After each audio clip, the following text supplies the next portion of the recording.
जनपद रज अभिवंदक की। जय धर्म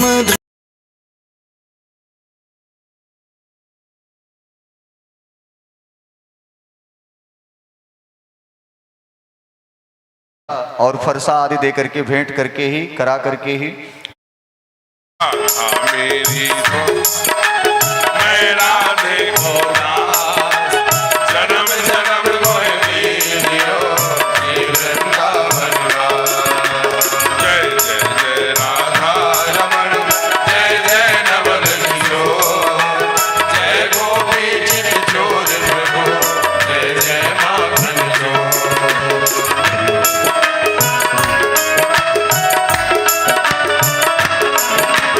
राधे राधे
से पूरी राघवेंद्र सरकार की जय हो। उमापति महादेव की जय हो। पवन सुत हनुमान की जय हो। आज के आनंद की जय हो। अपने अपने सद्गुरुदेव भगवान की जय हो। प्रेम से बोलिए त्रिवेणी स्थान की जय हो। तीर्थराज प्रयाग की जय हो। मेले में आए समस्त साधु संतों की जय हो। प्रेम से बोलिए भगवान परशुराम जी महाराज की जय हो। नमः पार्वती पतये हर हर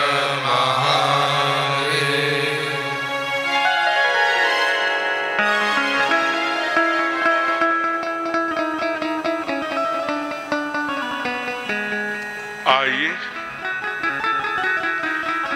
ऐसा कहते हैं कि अंत भला तो सब भला।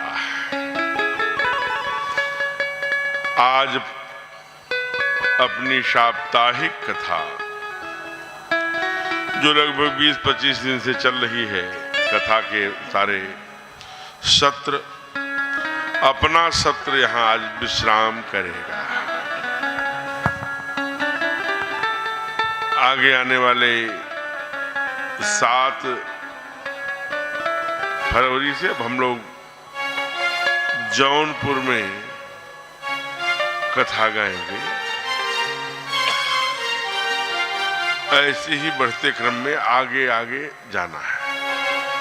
लेकिन प्रयागराज की जो महिमा है, जो इस समय यहाँ दैवी शक्तियां विराजमान हैं, जो इतने पूज्य संत चरण यहाँ गंगा जी में अवगाहन कर रहे हैं, ऐसा लगता है कि मानो उदयाचल भी यही है और जो हमारी यात्रा है लगता है कि यहीं तक ही है, यहीं ठहर जाएं। बड़ा ही मनोहारी, बड़ा ही हृदय को शांत प्रदान करने वाला दृश्य है। सभी बड़े पुराने अपने परिचित लगते हैं। कई जन्मों के रिलेशन के कारण से एक आकर्षण सा है। अस्ताचल की ओर जाने की न मन की गति है न कर्म की गति है, किंतु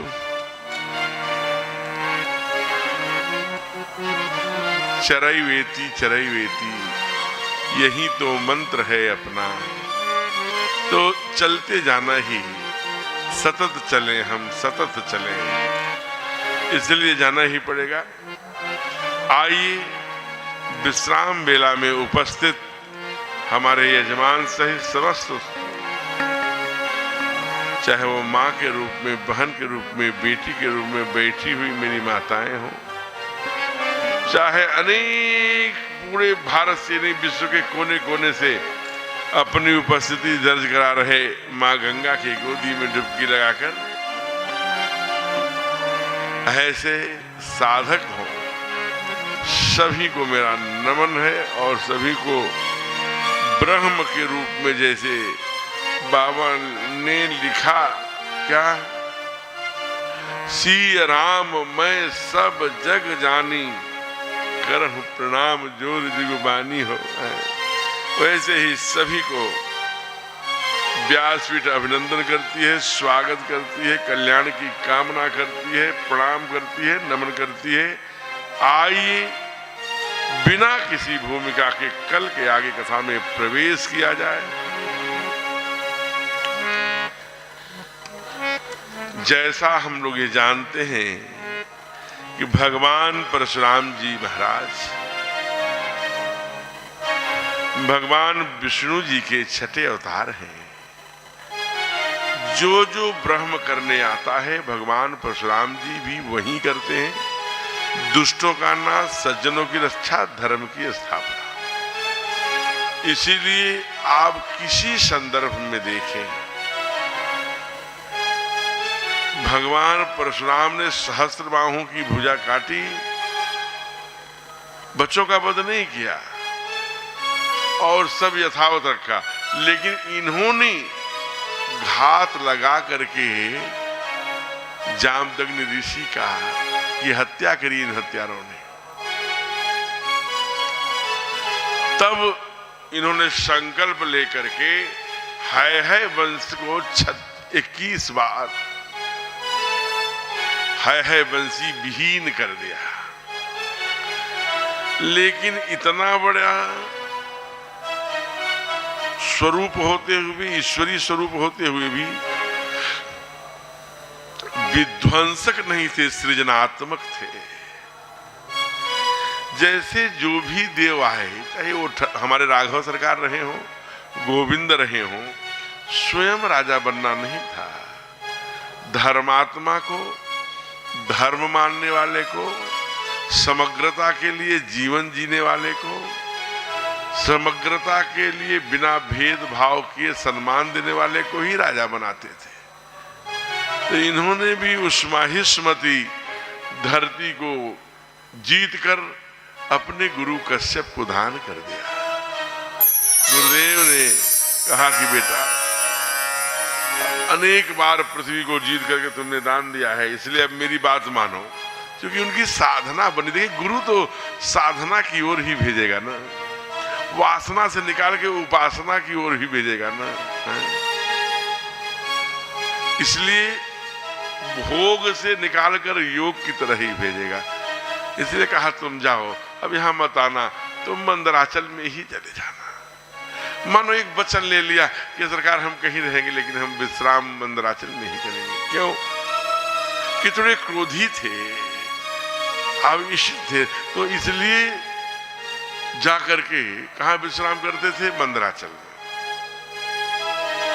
कई बार लोगों ने कहा, महाराज अगर भगवान थे तो ऐसी न्याय व्यवस्था क्यों थी कि उन्होंने कह दिया कि जब राजा जनक के दरबार में गए तो पितु समेत कहीं कहीं निज नामा, लगे करण सब दंड प्रणाम। सभी दंड प्रणाम करते, बाबा का नाम, पर बाबा का नाम, जिसमें भगवान परशुराम जी की थोड़ी भी जान पहचान है, चिन्हारी है, थोड़ा प्रेम है, स्नेह है, लाड है, निकटता है, ऐसे लोगों का नाम बताकर सभी क्षत्रिय समाज के राजा जो विश्वभर से राजा जनक जी के दरबार में उपस्थित हैं, अपना परिचय कराते हैं।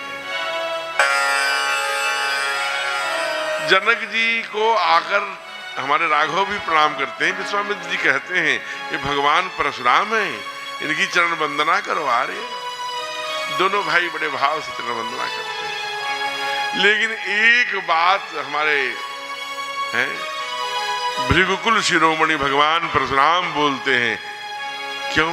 जब देखते हैं कि धनुष टूटकर भगवान शिव का धनुष जो वंदनीय है, जो पूजनीय है, जो हम सब के लिए सम्माननीय है, हम सब के लिए वंदनीय पूजनीय होते हुए भी अभिनंदनीय है, ऐसे भगवान परशुराम जी के धनुष को प्रणाम करके बोले, ऐ जनक, ये जितने भी आए हैं, ये जितने भी लोग आए हैं, ये इसी कारण से आए थे क्या?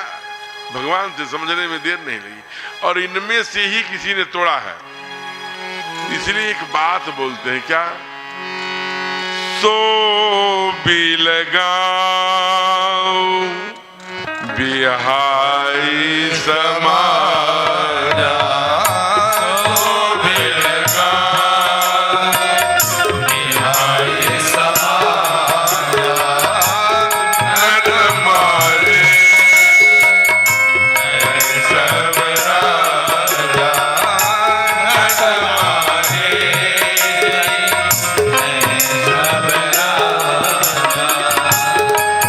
धनु ही दो रीलर का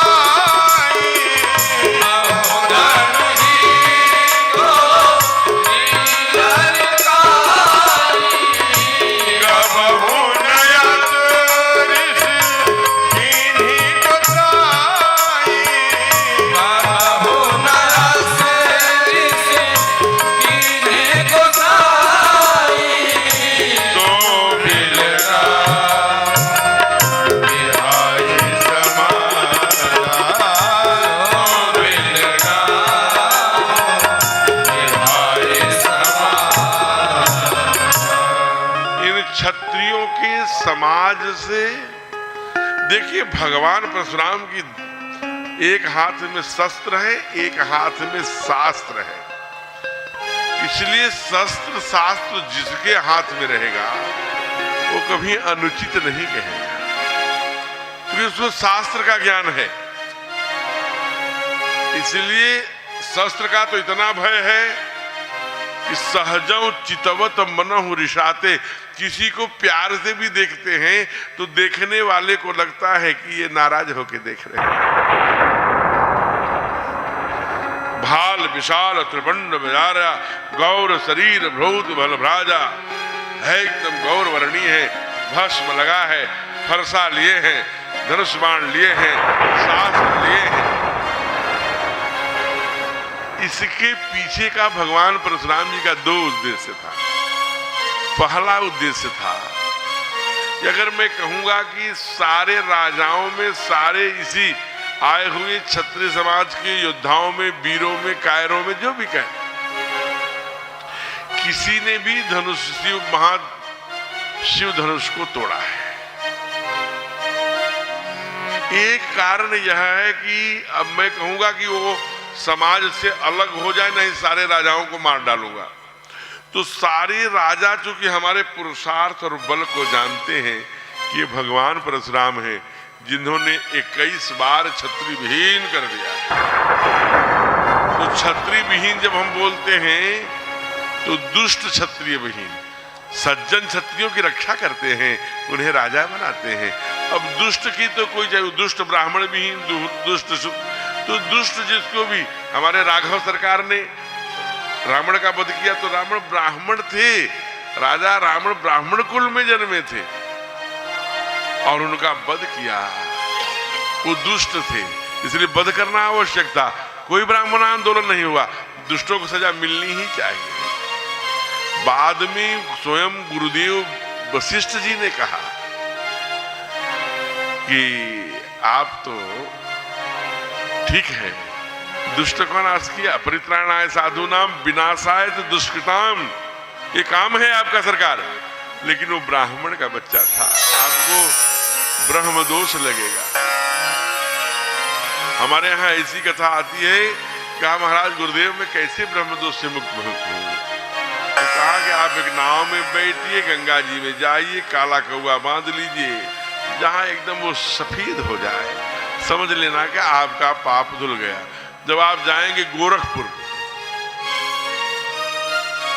धोया पाप एक स्थान है, धोया पाप, वहां वो कौआ ऐसा कहते हैं संत की सफेद हो गया। अब देखिए कि शास्त्र में नहीं, लेकिन ये किंवदंती है। अभी बहुत दिन पहले वहां करोड़ों रुपए की जो विग्रह था उसे पकड़ा, लेके चोर जा रहे थे तो पुलिस प्रशासन ने पकड़ा, तो वो चूंकि खंडित कर दिए थे तो संग्रहालय में चला गया। अब वहां दूसरी भगवान राम जी की, ठाकुर जी की और हमारे कुमार लक्ष्मण जी की, मैया की और हनुमान जी की बड़ा सुंदर विग्रह है। वहां गंगा दशहरा में जेठ में बहुत बड़ा मेला लगता है, बहुत बड़ा। और इस बार गंगा दशहरा 5 जून को है। वहां पर 10 लाख लोग आते हैं 5 जून को गंगा दशहरा में। कहां? धोया पाप स्थान है, वहां जहां परमात्मा का भी पाप धुल जाए ऐसा स्थान है वो। इस बार बड़ी सौभाग्य की बात है कि 28 मई से 5 जून वहां हमारी परमात्मा ने उस धोया पाप के स्थान पर कथा गाने का अवसर दिया है। तो बड़ा सुंदर स्थान। इसलिए हमारे यहाँ किस वर्ण में आए, किस जाति में आए, ऐसा कभी समावेश ही नहीं रहा। परमात्मा किसी जाति में नहीं हुआ करता, परमात्मा किसी विशेष प्रकार के वर्ण में, क्षेत्र में, किसी बात में नहीं है। इसीलिए जब कहा भगवान विश्वामित्र ने, ठाकुर ये गौतम की नारी अहिल्या है, आप चरण कमल प्रभु चाहती, कृपा करहु रघुबीर। कहा आप तो कह रहे हैं कि ये ब्राह्मण की भार्या हैं, हमारे लिए पूजनीय, मैं तो क्षत्रिय हूं, मैं इनको कैसे स्पर्श करूं? तो हमारे राघव सरकार कहते हैं कि विश्वामित्र जी गुरुदेव भगवान ने समझाया, अच्छा तुम क्षत्रिय कब से हो गए राजन? मेरे राघव, अगर तुम क्षत्रिय हो तो वामन कौन है? हैं? कपिल कौन है? परशुराम कौन है? कल्की कौन है? ये चारों ब्राह्मण हैं। कहा मैं ही हूं। कहा फिर? कहा लेकिन ये नारी है, मैं पुरुष हूं। कहा अच्छा, भगवान शिव को किसने बचाया मोहिनी रूप धारण करके? और किसने देवताओं को अमृत और असुरों को विष पिलाने का काम करा? वो नारी कौन था? कहा तो मैं ही हूं। कहा न प्रभु, आप न नारी हैं, न जड़ है, न चेतन है, न पग है, न हाथ है, न आकार है, लिंग भेद में भी आप नहीं हैं। बिनु कर कर्म करई विधि नाना, बिनु पग चलई सुनई बिन काना। आप तो कण में ईशावास्यम इदम सर्वम यदि किंचित जगत्याम जगत। लेकिन जब जब भक्तों पर विपत्ति पड़ती है, भगवान सारे बंधन जोड़ करके जब जब धर्म इस पृथ्वी से जाता है तो परमात्मा स्वयं तब तब धरि प्रभु विविध शरीरा। इसलिए हमारे भगवान परशुराम के दो, एक तो सारे राजा जो बैठे हैं, एक तो अगर योद्धा होगा तो सबको दंड न मिले इसलिए बाहर आ जाएगा, मैंने तोड़ा है, सबको मत मारिए, हमसे युद्ध करिए। अगर ऐसा नहीं करेगा तो शेष राजा जो हमारे भुजाओं के पराक्रम को जानते हैं उनको बाहर लाके खड़े कर देंगे कि इन्होंने किया है, हमें मत मारिए। दोनों काम नहीं हुआ, न ही कोई बाहर आया और न ही तब जनक की तरफ देख करके बोले। जनक से बोलने की जो भाषा है उसे हमारे राघव को लगा कि अब गड़बड़ होगा, अब हमें बोलना चाहिए। देखिए, किसी विद्वान आदमी को मूर्ख कह दीजिए, इससे बड़ी गाली और इससे बड़ा दंड कुछ नहीं हो सकता। अश्वत्थामा ने, जब आप महाभारत की कथा है श्रीमद् भागवत के महात्म्य में भी सुनाई जाती है, अश्वत्थामा ने जब ब्रह्मास्त्र उत्तरा के गर्भ पर मार दिया, धन्य है उत्तरा का गर्भ, केवल एक में वो उत्तरा का ऐसा गर्भ है, जब उसने पुकारा पाहि पाहि महायोगिन, रक्षा कर हे द्वारिकाधीश, तो भगवान कहते हैं कि अंगुष्ठ मात्रम, अंगूठे के बराबर होकर के उत्तरा के गर्भ में अभिमन्यु की रक्षा करी, परीक्षित की रक्षा करी। अब मन्यु पुत्र परीक्षित की, उत्तरा तो उनकी भार्या थी, विराट की बेटी थी। यह उत्तरा का गर्भ भी एक ऐसा गर्भ है जिसमें भगत भी और भगवान भी एक साथ है। हो बहुत तेजी से चक्र चलाए। कुछ संतों ने टीका में कहा नहीं, गदा थी, इतने तेजी से चला रहे थे कि चक्र की तरह लग रहा था। जो भी हो, गोविंद तो हमारा जो है वो स्पेशलाइजेशन, जो पांडित्य है, जो विधा है, उस विद्या के का जो उनको ज्ञान है, जो उत्कृष्ट ज्ञान है, वो चक्र का ही है। और वो तो ऐसे चक्र हैं जो इंतजार नहीं करते, वेट नहीं करते, वेट करने का काम नहीं करते। आप देखिए शिशुपाल के संदर्भ में, भगवान वहां बैठे हैं, यज्ञ की सारी व्यवस्थाएं बट गई हैं। जब भगवान ने कहा, जब लोगों ने पूछा पितामह तू कौन काम करे वो करोगे भैया द्वारिकाधीश? कहा हम सबके पदवेश, जूता सम्यक लाइन से लगाने का काम करें। अच्छा, नहीं नहीं, ये काम आप नहीं करेंगे, आप सर्व व्यवस्था प्रमुख रहेंगे, सब पर आप ऊपर रहेंगे, सबको ऑर्डर करेंगे, सबके काम जहां भी अधूरे रहेंगे। सब मान गए, लेकिन उनकी बुआ का बेटा शिशुपाल नहीं माना। कहने नहीं, एक ग्वाले को मेरे ऊपर करोगे, हट, इसकी क्या औकात है? वहीं गाली देना शुरू कर दिया। जब गाली देना शुरू किया तो शिशुपाल अकेले नहीं थे, उनके साथ सैकड़ों क्षत्रिय खड़े हो गए। ये ग्वाला मेरे ऊपर शासन। ये बात सुनकर के गदाधारी भीम, जय हो, भीम की भी भूमिका गजब है हमारे यहाँ।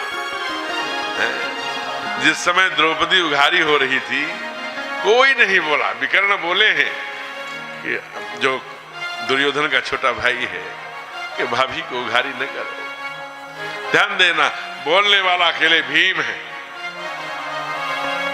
भीम तो और बोले हैं, इतनी खराब बात बोले हैं युधिष्ठिर को कि कोई भाई बोल नहीं सकता। लेकिन अर्जुन चूंकि नर है ना, नर नारायण की जोड़ी है, उसने घुटनों से दबाया जंघाओं को। भैया ये क्या कर रहे हो? दुर्योधन की तो यही चाल है, ये चाहता है कि हम भाई भाई लड़ लें। ये संकट का समय है बेटे, ये लड़ने का समय नहीं है। उसी समय जल लिया भीम ने। भीम बोलते हैं, कहा मैं दसों दिशाओं और इस क्षत्रिय समाज और इस अंधे पिता के सामने सौगंध लेता कि दुर्योधन जिस जंघे पर बैठाने की बात कर रहा है उसे तोड़ करके उसी जंघा के खून निकाल करके द्रौपदी के केस को धुलूंगा और चिल्ली से तेरे खून का पान करूंगा। आज वही भीम जरा विचार करें। भीम बोलते हैं, आप देख लीजिएगा गोविंद की भूमिका के होते हुए भी आप एक बार एक क्षण के लिए रुकिए। भीम बोल पड़े, शिशुपाल तेरा गला काट लूंगा। तू जानता नहीं, गदा लेकर दौड़े। लेकिन गोविंद को कब बुलवाना है नहीं बुलवाना है रचना तो उनकी है ना। डांटे, अर्जुन जय भीम, बैठो पढ़ो। इतना तेज डांट लगाई, बैठो, कोई नहीं बोलेगा। ये हमारे और हमारे बुआ के बेटे हमारे आपसी मामला है, हम लोग समझ लेंगे। जब ऐसी ये देखिए नीति है। तो जो शिशुपाल के साथ सैकड़ों राजा थे वो भी बैठ गए, अरे नहीं नहीं देखो ये लोग मान ले। लेकिन एक समाज, एक विद्रोह खड़ा हुआ था। भगवान ने कहा शिशुपाल मैंने बुआ को वचन दिया है कि मैं 100 गलतियां तेरी माफ करूंगा, 100 बार गाली दे दे। और भगवान झूठ मूठ के गिनने लगे। झूठ मूठ की क्यों गिनने लगे? जिससे कि मेरा भाई है इसकी रक्षा। लेकिन सुदर्शन चक्र सुदर्शन जो थे ना उनका काउंट एकदम सही था। कहा आप झूठ बोल रहे हो, आज इच्छा नहीं थी ठाकुर की, आज हमारे गोविंद की इच्छा नहीं थी, लेकिन मचल पड़े और अपने से जाकर के एकदम से शिशुपाल का गला काट ले। अब अनिच्छा में चक्र सुदर्शन चलाया गया, इसका क्या प्रमाण है? इसलिए कि जो इतना चक्र सुदर्शन लाखों बार चला चुका हो और चक्र सुदर्शन चलाने में अंगुली कैसे कट जाएगी? इसका मतलब कि शस्त्र भी आज क्रोध में थे, अंगुली कट गई। और सारी दुनिया थी हो, सारी दुनिया के लोग थे, रुक्मिणी आदि उनकी पटरानियां थी। उस दिन सबसे महंगी साड़ी हमारी द्रौपदी मैया पहनी थी। एक क्षण नहीं लगा, खड़ाक से फाड़ा और अंगुली में बांध दिया। सबसे महंगी साड़ी। हमारा समर्पण तुरंत हम हाँ निलाप सोचते हैं। मित्र के संदर्भ में कहा हमारे बाबा तुलसीदास जी ने, कहा देत लेत मन संक न धरई। ऐसे मित्र को कहा तिनहि बिलो। कहा कौन? कहा जेन मित्र दुख हो ही दुखारी, तिनहि बिलो कत पातक। एकदम एक क्षण में साड़ी फाड़ के अवसर आया तो आप जानते हैं एक साड़ी नहीं ब्याज सहित एक एक पाई पाई वापस किया। दुनिया में जब कोई साथ नहीं दिया तब हे गोविंद।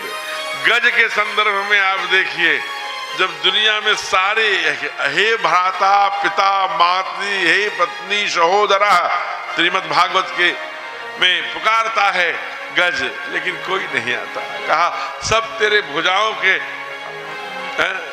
कमाई हुई संपत्ति धन खाने तो सब आएंगे, लेकिन जब संकट में है चीखता रहा, हजारों वर्ष युद्ध करता रहा।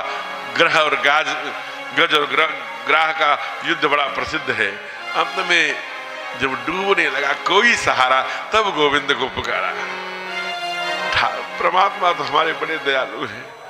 ऐसे संत दर्शन कराते हैं कि जब द्रौपदी पुकार रही थी उस समय चौपड़ खेल रहे थे रुक्मिणी मैया के साथ, ऐसे फेंकते थे, दौड़ के दरवाजे तक जाते थे, फिर आते थे, फिर जाते थे। माँ ने पूछा कि कहाँ बार बार जाते हो, विचलित हो, क्या बात है, क्या कोई तुझे पुकार रहा है?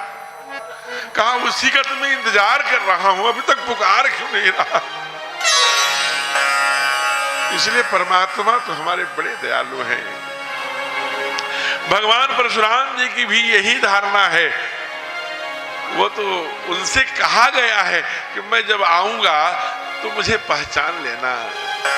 कैसे पहचानूंगा? सरकार आप आ गए, कहा ये धनुष लो, मैं रमापति, ये जो भगवान लक्ष्मी के पति हैं अर्थात भगवान विष्णु, जब मेरे सामने आओगे ना तो मुझे वही जिस मैं अगर ये तुम्हें लगे कि मैं आ गया हूं तो अपने को एकदम प्रामाणित होने के लिए, एकदम निश्चित होने के लिए ये धनुष दे देना। अगर जो प्रत्यंचा चढ़ जाए तो समझ लेना मैं हूं। इसलिए कहते हैं भगवान परशुराम, राम रमापति कर धन ले हो, खैचो गाढ़ मिटई संदेह। जो संदेह जो आपने कहा था आप ही हैं, तो इसलिए उनको पहचानना भी है। शिव धनुष कोई सामान्य व्यक्ति नहीं तोड़ सकता, ये ब्रह्म ही तोड़ सकता है। तो क्या आ गए क्या? जिसका मैं छठा अवतार हूं वो स्वयं आ गए क्या? भगवान तो बड़े दयालु हैं। आप संत कहते हैं, गाते हैं, पूज्य संतों के चरणों में मेरी कोटि कोटि प्रार्थना, माथा टेक कर है, कछु लेना न देना भजन करना। बड़े बीतरागी, बड़े ऊंचे अवस्था में होंगे हम लोग तो गृहस्थ कथा व्यास है, इसलिए हमें लेना भी है देना भी है। भगवान कितने, अब आप जरा सोचिए, उस दृश्य को देखिए जब दुर्योधन ने भीष्म को अनेक बार गाली दिया होगा। क्या आप खाते मेरा हो, गाते पांडवों का हो, जाओ पांडवों की सेना से लड़ो। लेकिन धन्य है भीष्म, भीष्म प्रतिज्ञा है कि मैं जब तक जिंदा रहूंगा हस्तिनापुर के सिंहासन के साथ रहूं, जानते हुए भी कि मैं पाप कर्म कर रहा हूं। अंत में इतना कुटिल है दुर्योधन कि महा तपस्वी वीर व्रती भीष्म को भी उत्तेजित कर दिया। उन्होंने 5 बाण निकाल दिया, कहा कल का सूर्यास्त ये पांचों भाई नहीं। जब बार बार कहा कि मेरे तो इतने हो गए, इतने थे, 100 थे, आज 40 बचे, 5 पांडवों में से 1 कम हुआ और आप सेनापति हैं, 5 बाण निकलवा ही दिया। दक्षिण में थे गोविंद, दौड़े आए, कहां है पांडव? उनके कुटिया को खोला तो देखा चारों भाई उपस्थित थे। कौन था? युधिष्ठिर जी थे, भीम थे, नकुल सहदेव। अरे बड़े भैया, युधिष्ठिर को बड़े भैया ही कहते। बड़े भैया वो अर्जुन कहाँ है, क्यों चिंतित है? कहा क्या बताऊं, भीष्म की प्रतिज्ञा तुम्हें भैया द्वारिकाधीश आपको पता लगी? कहा वो तो सब पता लग गई, सब बात हमें जानकारी में है। अर्जुन कहाँ है? कहा अभी यही था, कहीं होगा। दौड़े गए अर्जुन की कुटी से, अर्जुन की परकुटी से, अर्जुन के निवास स्थान से गोविंद हमारे परिचित थे हो। जब वहां देखा तो सो रहा था खर्राटे मार के अर्जुन। गोविंद ने कहा उठ, क्यों सो रहा? और उठ गया। अरे आप सरकार द्वारिकाधीश, आप इतनी रात को देख रहे हैं, रात्रि का 3रा प्रहर प्रारंभ होने। कहा अरे पगले तू सो रहा है, पितामह की प्रतिज्ञा को भूल गया क्या? अरे मुझे तो याद है, ये पितामह अर्जुन सबसे लाडला है भीष्म का। आप ध्यान रखना, 105 भाइयों में सबसे लाडला अर्जुन है। कहा मुझे याद है। कहा अगर याद है तो अब तक सो रहा है, चल। कहा कि हम कैसी बातें करते हैं, मैं सो इसलिए नहीं रहा हूं मैं बाबा के बल को, पराक्रम को और बाबा के उस भुजाओं की ताकत से मैं भली भांत परिचित हूं। वो भगवान परशुराम के शिष्य हैं। लेकिन मैं यह भी जानता हूं, भूल गए क्या? जब दुर्योधन गया था तो 18 अक्षौहिणी सेना मांगा था, हमने तो केवल गोविंद आपको मांगा था। हमें पूर्ण विश्वास है जगत को सुलाने वाला और जगत को जगाने वाला, जब तीनों लोगों का ठाकुर जिसके लिए जग रहा है, उसको क्या चिंता है? समझ में आ गया कि ये पागल हो गया है। मेरी द्रौपदी कहाँ है? द्रौपदी को बुलाया, कहा बेटा अब आपको ही कुछ करना पड़ेगा, चलिए मेरे साथ। माने कौरवों के कुटी में प्रवेश करना, रात्रि के चौथी प्रहर में ब्रह्म मुहूर्त में भीष्म पितामह की ये कुटिया है, ये गेट है, कितने द्वारपाल लगे हैं, कितनी सुरक्षा है, कितनी सिक्योरिटी है, उसमें गोविंद ने क्या कुछ चमत्कार किया होगा। वहां तक पहुंच गए, द्रौपदी को सिखा करके एकदम पढ़ा के भेजा था। जाकर के मां ने कहा, पितामह के चरणों में उनकी बहू का प्रणाम। पितामह ने कहा अखंड सौभाग्य, अखंड ऐसे 5 बार मां ने किया।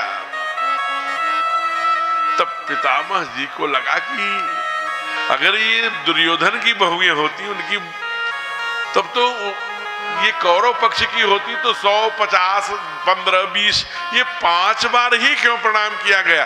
कहा कौन सी बहू हो, जरा और आगे आओ, प्रकाश में आओ। तो जब प्रकाश में आई तो द्रौपदी खड़ी थी।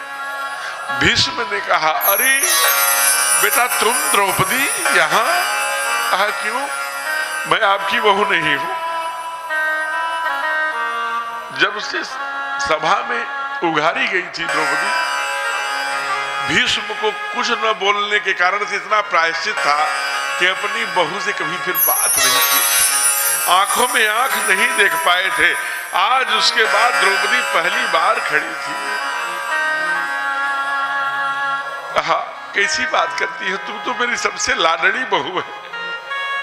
अच्छा चलो अब जो हो गया हो गया, बेटा ये बताओ कि ये सब जो करने के लिए कहा है वो कहाँ है? कहा बाहर। दौड़े आए पिता, संत दर्शन कराते हैं कि प्रहरी, द्वारपाल, कोई रक्षक, कोई सिक्योरिटी, कोई और पदवेश, जूती, चप्पल जो भी रही हो, इसको कोई देख न ले, किसी प्रकार की आशंका न हो, किसी प्रकार के पूरे योजना भेदित न हो, इसलिए उसे उठा करके चप्पल को लपेट के कांख में दबा लिया। जब आए दौड़ करके, पितामह तो जानते थे, दौड़ के द्वारकाधीश की चरणों की ओर ज्यों झुके, दोनों हाथों से उठा लिया, पकड़ के हृदय से लगा लिया। अरे दादा, अरे पितामह। चप्पल नीचे गिर पड़ा।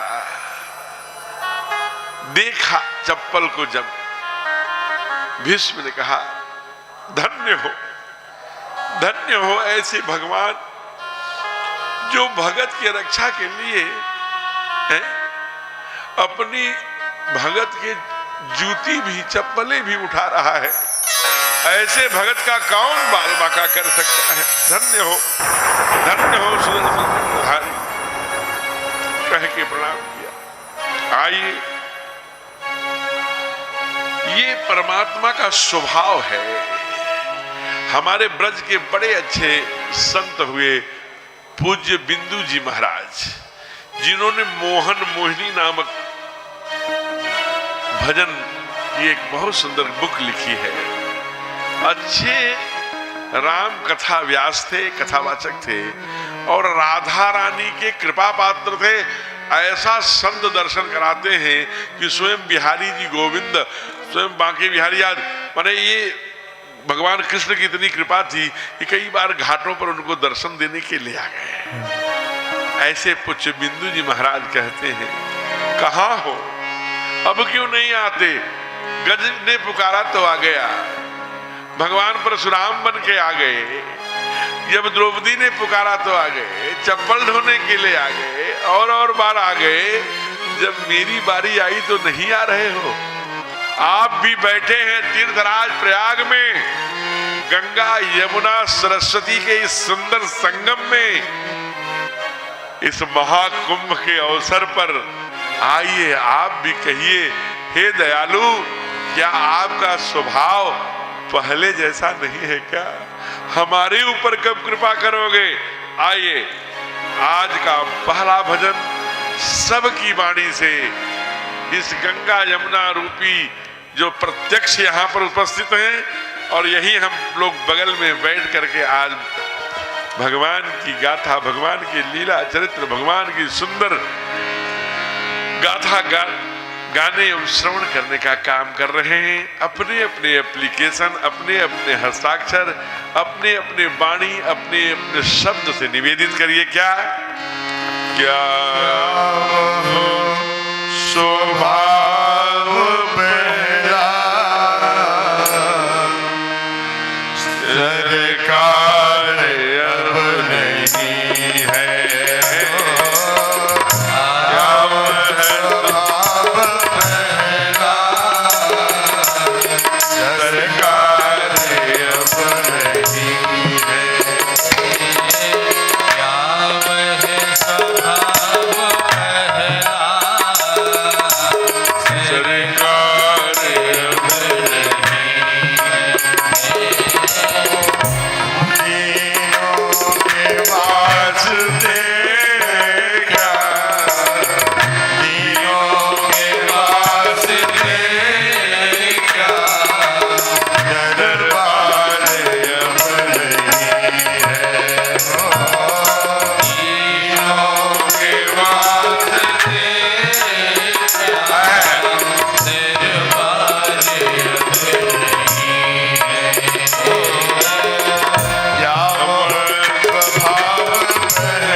जो भी अपनी गाथा गाई।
प्रेम से बोलिए भक्तवत्सल भगवान की जय हो। भगवान परशुराम जी महाराज की जय हो। जय हो। तो ये आपको 1.5 घंटे लगभग 1.25 घंटे भगवान परशुराम की गाथा गा करके ऐसे ही समय समय में परमात्मा अपने भक्तों के लिए आता है, सुनाया। अब आइए राम कथा को जहां छोड़ा था वहीं खड़े होइए, थोड़ी सी चर्चा आधे घंटे की उसकी, उसके बाद आरती। आयस प्रात काल उठ के रघुनाथा, मात पिता गुरु नाम ही माथा, आयस मांग करहि पुर काजा, देख चरित हर सही मन राजा। भगवान अपनी कैशोर्य अवस्था में, बाल अवस्था में अनेक ऐसे आचरण दिए जो समाज के लिए, हमारे परिवार के लिए, हमारे बच्चों के लिए, हमारे आंगन के लिए, हमारे घर के लिए पथ्य है, स्वीकारने योग्य है।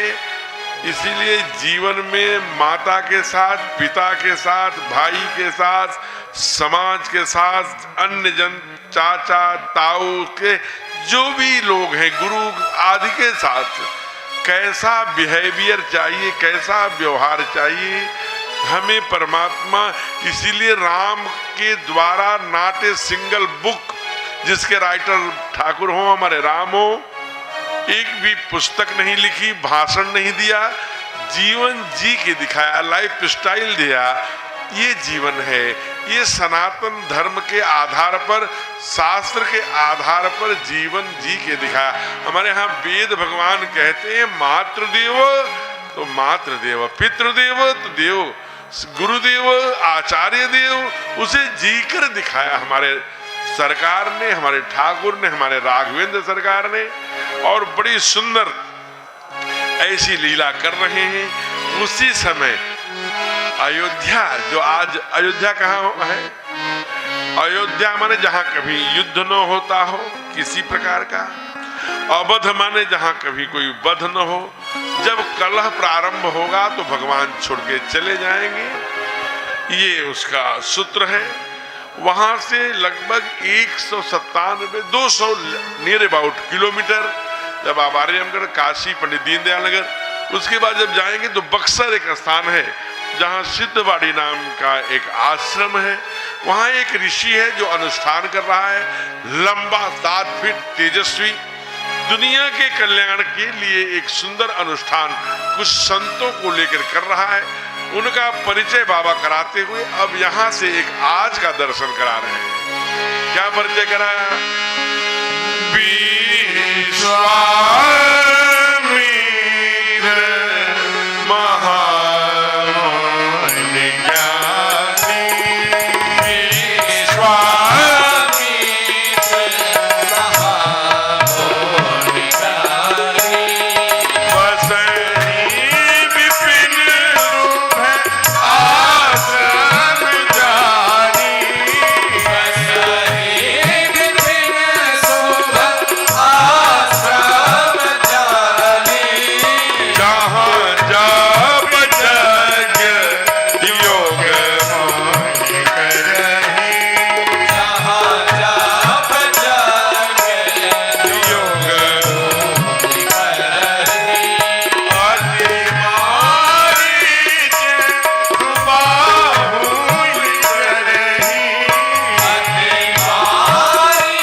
के जो आज का मुगलों के आक्रमण के बाद, इन राक्षसों की क्रूरतम अत्याचार के बाद गाजीपुर हो गया है।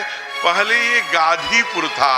आज भी आप जाएंगे तो बहुत सुंदर गांधी ऋषि की वहां 6 फीट की प्रतिमा है। बहुत बड़ा पुराना पीपल का पेड़ है, वहां आश्रम है, इसीलिए इसका नाम था गाधीपुर।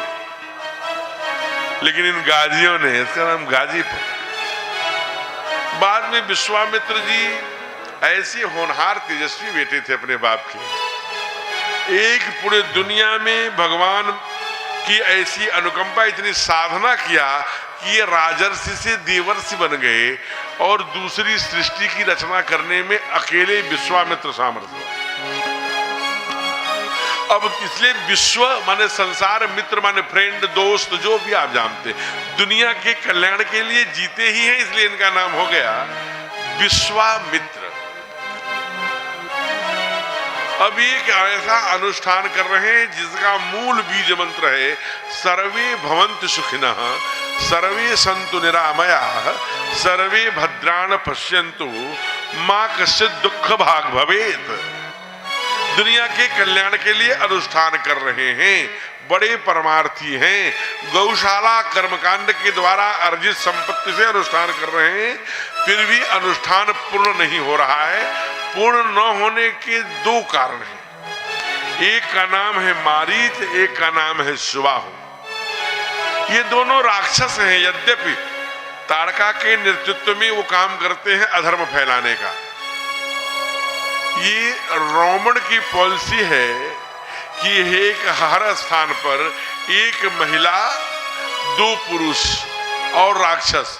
उधर सुपनखा नाम की एक राक्षसी है खंडवा में, महाराष्ट्र में, और इधर ताड़का को इन्होंने लगा बिहार में, ये झारखंड, बिहार और उत्तर प्रदेश के बॉर्डर पर। अब ये बड़ा अत्याचार करती है, मारी सुबाहु को भेज करके सभी धार्मिक अनुष्ठान, पूजा पाठ, यज्ञ, जैसे जैसे धर्म बढ़ता है, जैसे जैसे संस्कार जीवित रहेगा, पहला काम गुरुकुल नष्ट करना, यज्ञ न होने देना, यज्ञ संस्कृति को नष्ट करना, पूजा पाठ न करने देना, गंगा गायत्री पर हमला करना, गुरुकुल पर, ये काम, इसे, ये धर्म के रक्षक हैं, धर्म के प्राण हैं, इसलिए इस पर प्रहार करते हैं। सुबाहु माने होता है अहंकार,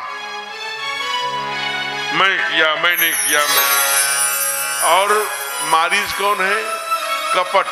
आगे लिखते हैं तब मारीच कपट मृग भयउ, बिनु फर सायक मारा 100 योजन का सागर। क्योंकि आगे उनको लीला में जोड़ना है। रावण कहता है धनुष बाण लेकर, अगर मेरी बात नहीं माना तो यही तेरा वध कर दूंगा। तो विचार करता है कि इस राक्षस के हाथ से मरने से अच्छा है भगवान के हाथ से मरना। यहां तक तो ठीक है, जोगी बना बैठा है, मन न रंगाए रंगाए जोगी का पड़ा। लेकिन निभाता किसकी है? जब ठाकुर खींच के बाण मारते हैं, हा राम वाह, प्रभु किसको कितनी सरलता से गति देते हैं। ए लक्ष्मण, मरते समय निभाया रावण की, लेकिन मैं तो कहता हूं नहीं, रावण की भले से निभाया हो, क्योंकि असल में निभाया राम की। कहा क्यों? कहा ठाकुर जो लीला रच रहे हैं, जो कछु चरित रचा भगवाना, लक्ष्मण हूं यह मरम न जाना। अगर वो न चीखता तो लक्ष्मण जी न जाते तो माया रूपी सीता का हरण न होता, और माया रूपी सीता का हरण न होता तो पाप इतना रावण का बढ़ता नहीं, उसका वध कैसे होता है।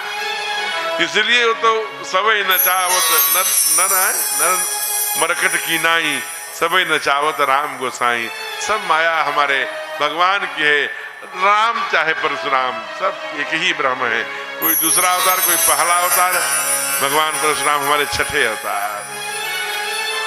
इसलिए यज्ञ जब पूरा नहीं हुआ तो गुरुदेव चिंता हो गई। गाधी तनय मन चिंता व्यापी, हर बिन मरई न निश्चर पापी। अब जरा सोचिए, ऋषि गाधी के पुत्र विश्वामित्र के मन में चिंता हो गई, और ये चिंता से इतनी बात, इतने विद्वान हैं, इतने ज्ञानवान हैं, इतना तप है, ये जानते हैं कि ये राक्षस, ये दुर्गुण बिना भगवान के नहीं मर सकते। बिनु हरि मरई न निश्चर पापी। लेकिन भगवान हैं कहाँ, आएंगी कब, कैसे आएंगे, क्या योजना बनाई जाए? इससे चिंता से यह समाधान नहीं होगा। चिंता से चतुराई घटे, दुख से घटे शरीर। चिंता से समाधान नहीं मिलता। फिर किससे मिलता है समाधान? चिंतन से। समाधान हमेशा चिंतन से मिला करता है। इसलिए कहा तब मुनिवर कीन विचारा, विचार किया, चिंतन किया। चिंतन करने पर मन में क्या गति आई, क्या दर्शन हुआ? हरि अवतरे हरनि मही भार। ओहो, मही माने पृथ्वी, भार माने पाप का वजन। उसका वजन हरने के लिए, दुष्टों का नाश करने के लिए, सज्जनों की रक्षा करने के लिए, धर्म की स्थापना करने वाला जिसका यही मूल काम है, वो आ गया है। कहाँ है? कहा अवध में। तो आप यहाँ क्या कर रहे हैं? बिहार बक्सर में। कहा मैं तुरंत चल रहा हूँ। ये नहीं कहा सुबह जाऊंगा शाम को, तुरंत मेरा भैया जल्दी दंड कमंडल लाओ, कोई बैग अटैची, इस तरह से सूटकेस तो था नहीं। 2-4 शिष्य पीछे पीछे चले होंगे, दंड कमंडल लिया, चल लिए। कहाँ जा रहे हो? अवध जा रहे हो। क्या करने जा रहे हो? यही मिस देखो पद जाई, कर विनती आनो दो भाई। इसी मिस माने बहाना, इसी बहाने अवध जाने को मिलेगा।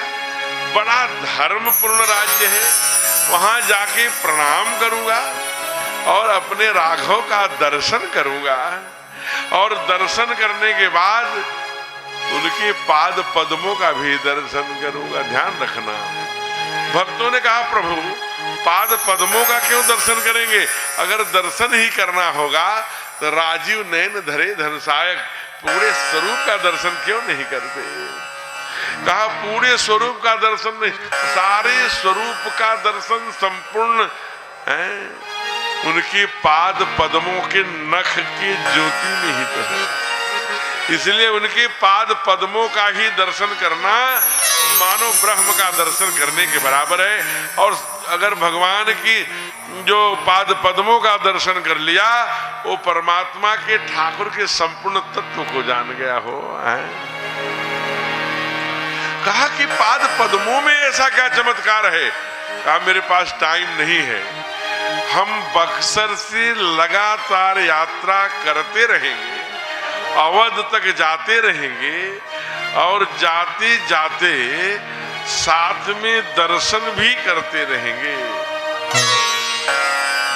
कहाँ क्या दर्शन करेंगे? अब पाद पद्मों की महिमा भी बताते रहेंगे। तो क्या कहा होगा भगवान ऋषि विश्वामित्र ने भगवान के पाद पद्मों के बारे में?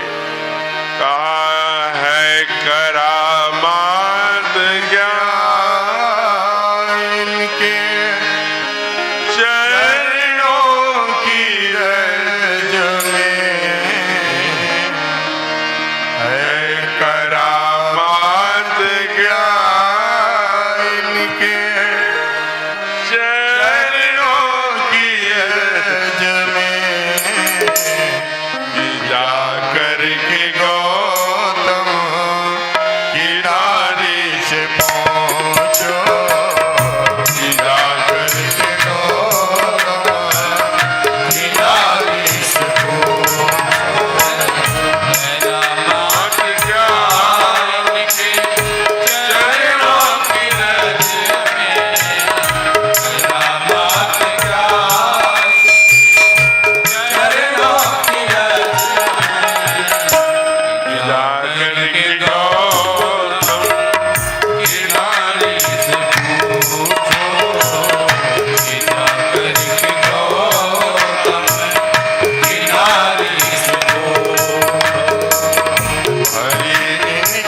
भक्तवत्सल भगवान की। ऐसी भगवान सुंदर लीला शिशुपाल, द्रौपदी, पितामह ऐसे करते करते फिर भगवान, चूंकि काम दोनों लोगों का एक है, भगवान भी इसीलिए आते हैं परित्राणाय साधूनाम, और हमारे राघव भी इसीलिए। तो यह पृथ्वी दुर्गुण से, राक्षसों से, असुरों से, माने मात पिता नहीं देवा हो, इनसे मुक्त करने के लिए भगवान हमारे हरि अवतरेउ, क्या हरण मही भारा। लंबी यात्रा 200 किलोमीटर से ऊपर, कहां बक्सर कहां अवध, भगवान श्रीपाद उनके श्रीपाद पद्मों की व्याख्या करते हुए, महिमा बताते हुए अंत में कहा, बताएंगे भृगु जी। ये भृगु बता सकते हैं जो सब जानते हैं, और हृदय इनका भाव का है कितना भूखा। तो पूछना हो तो विदुर सवरी से बारी बारी से ध्यान रखना। विदुरानी, जब हम लोग गीत गाते हैं कि दुर्योधन घर मेवा त्यागे, साग विदुर घर खाए, साग भी नहीं खाए हो। जब मैया केला खिलाने लगी तो भाव में आ गई, भावना में ऐसी आई कि छिलका ठाकुर की ओर और केले कूड़ेदान में छिलके खाने लगे। एक बार भी नहीं कहा ये हाथ बदल लीजिए, केला इधर लाइए, छिलका इधर। भाव बस भगवान। जब आप जरा सोचिए, भक्तराज जटायु का उद्धार करके सेवरी के आश्रम पग धारा, कहां? आंध्रा में। कभी जाइए, वही प्रादुर्भ उद्गम स्थल है सेवरी मां का। वहां पंपा सरोवर में बैठी है गुरु के वचनों पर विश्वास करके।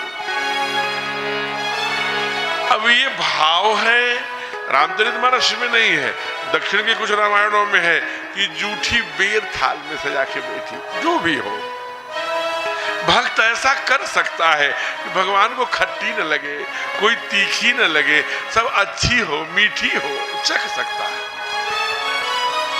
चख के रखी है, उसे पूरा गुरु के वचनों पर विश्वास है। आज हाथ जोड़कर बोलती है, आप आ गए, झुर्रियां पड़ गई।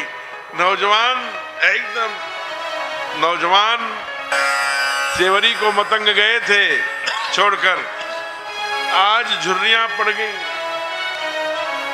कहा, लेकिन आप आ गए तो हमको गुरुदेव ने सब बताया था, लेकिन ये नहीं बताया था कहीं विधि स्तुति करूं तुम्हारी। मैं आपकी स्तुति किस प्रकार से करूं? मुझे संस्कृत नहीं आती और भगवान के बारे में मुझे बहुत ज्ञान नहीं है। क्यों नहीं है? मैं कैसे करूंगी? अधम ते अधम अधम अति नारी। मां ने कितनी बड़ी बात कह दी, समाज कैसा रहा होगा नारी को जब अधम माना जाता है। आज शिवरी बोल रही है कि मैं 3 कारणों से अधम हूं। क्यों? एक तो मैं पढ़ी लिखी नहीं हूं, अंगूठा छाप हूं, इसलिए अधम। दूसरा, कहा मैं कोल भील की बेटी हूं, जो जानवरों को मार के खाते हैं, ऐसे जंगल में भील की बिटिया हूं, मैं अधम हूं। कहा अच्छा मां, और? कहा कि तीसरी, मैं बहुत ज्ञान नहीं है, मैं पढ़ी लिखी नहीं हूं। भगवान ने कहा इस तीनों से मेरा कोई लेना देना नहीं है। आप स्त्री हैं कि पुरुष हैं, अधम ते अधम अधम अति नारी, नारी हूं। तीसरी बात कही, कहा नारी हैं कि पुरुष हैं, इससे मेरा लेना देना नहीं है। आगे विश्वामित्र जी से कहेंगे, जब भगवान कहेंगे कि अहिल्या का उद्धार करो, तो कहेंगे कैसे करो, ये नारी है। कहा प्रभु आप नारी के बंधन में कैसे बंधे हो? मोहिनी कौन था? भगवान शिव का प्राण बचाने वाला। और कौन था जो अमृत और विष पिलाया था अमृत देवताओं को? कहा मैं ही था। कहा लिंग भेद में नहीं है आप। तो कहा मैं किसी लिंग में, पुरुष और नारी दोनों के लिए।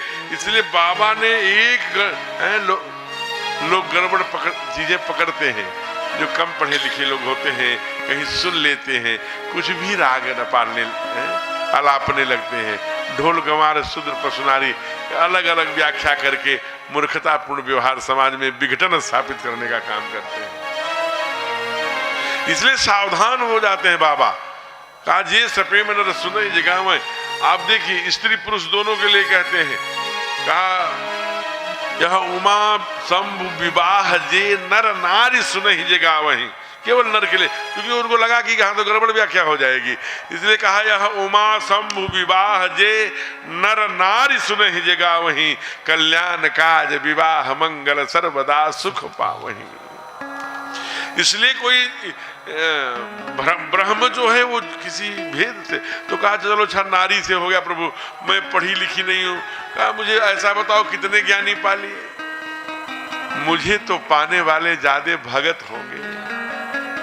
भक्ति जहां रहती है, ध्यान रखना, ये मैं नहीं कह रहा हूं, कौन श्रीमद् भागवत को आप पढ़ना, उसमें भी कहा कि जहां भक्ति का निवास होता है वहीं ब्रह्म। हमारे आदि कवि वाल्मीकि जी ने कहा या सीता समानीता आत्मा रामो विराजते, जहां भक्ति रूपी सीता होगी वहां राम आएंगे ही। इसलिए भक्ति, और यहां तक बाबा ने लिख दिया भक्तिहीन नर सोहई कैसे, कहा लवन बिना बहु व्यंजन जैसे। 56 भोग बना दीजिए, उसमें नमक ही नहीं है तो किस काम का हो। वैसे ये शरीर मानव मिला, हम भक्तिहीन हैं, ठीक उस 56 प्रकार के नमक विहीन व्यंजन की तरह है। तो इससे भी मुझसे कोई मतलब नहीं है कि इतनी ज्ञानी हो, कितनी भक्ति, भावना कैसी है, भाव का भूखा हूं, है? भाव वश्य भगवान सुख निधान करुणा यतन। अधम, पढ़ी लिखी अधम जाति, बताओ न तुम ही एक उदाहरण, केवट है, निषाद है, हम किन किन गर्ग गोत्रीय ब्राह्मण के यहाँ नहीं गए। हम तो कोल भिन्न पूछी कुशल निकट बैठाई, गो छुआछूत था तो बाबा को लिखना पड़ा कि गो के कंधे पर हाथ रख दिया। लिख सकते थे पूछी कुशल दूर बैठाई, नहीं, कंधे पर हाथ बैठाकर। ननिहाल था निषाद का, अयोध्या, बड़ा प्रेम करते थे। सरकार को देख करके आज जंगल में बहुत द्रवीभूत है निषाद, चरणों में पड़ते हैं, बार बार प्रार्थना करते हैं, हमारा घर तो जंगल में ही है, राज्य भी आपका है, इसीलिए नहीं जाऊंगा ना, पिता वचन में नगर न आओ। मैं नगर में नहीं जाता, मैंने बताया है विभीषण को, आप सरिस तब अनुज पठाओ, जब राज तिलक करना हुआ तो। इसलिए भगवान न किसी जाति में है, न किसी लिंग भेद में है, न केवल ज्ञान में है, भक्ति के द्वारा उसे पाना और आसान है। इसलिए ये कौन बताएगा? कहा कि ये भृगु बताएंगे जो सब जानते हैं। क्यों? एक बार देवताओं ने गोष्ठी करके ऋषियों ने कहा कि भगवान पूर्ण ब्रह्म किसे माना जाए, तो कहा कि एक सीधी बात है, देखिए भगवान की कसौटी कसने का ऋषियों का मत, कहा जिसे क्रोध न आता हो वही भगवान है। सबको जाकर के कुछ न कुछ कहा, सबकी प्रतिक्रिया हुई। हमारे श्री सैया पर विश्राम कर रहे लक्ष्मी के, जिसकी पाद पद्मों को लक्ष्मी पखार रही थी, भृगु जी गए, यहाँ पर जरा परीक्षा लिया जाए क्रोध आता है कि नहीं। ऐसा संत दर्शन कराते हैं कि लात से मार दिया। भगवान विष्णु का ब्राह्मण देवता, आपको मेरी कठोर हड्डी से चोट तो नहीं लगी, इसलिए उनके पाद पद्मों की उनकी महिमा क्या है ये कौन बताएगा? कहा कि ये बताएंगे भृगु जी जो सब जानते हैं। हृदय इनका भाव का है कैसा भूखा, विदुर सवरी से बारी बारी से पूछो। ऐसी पाद पद्मों की महिमा बताते हुए भगवान के एकदम धाम के पास आ गए।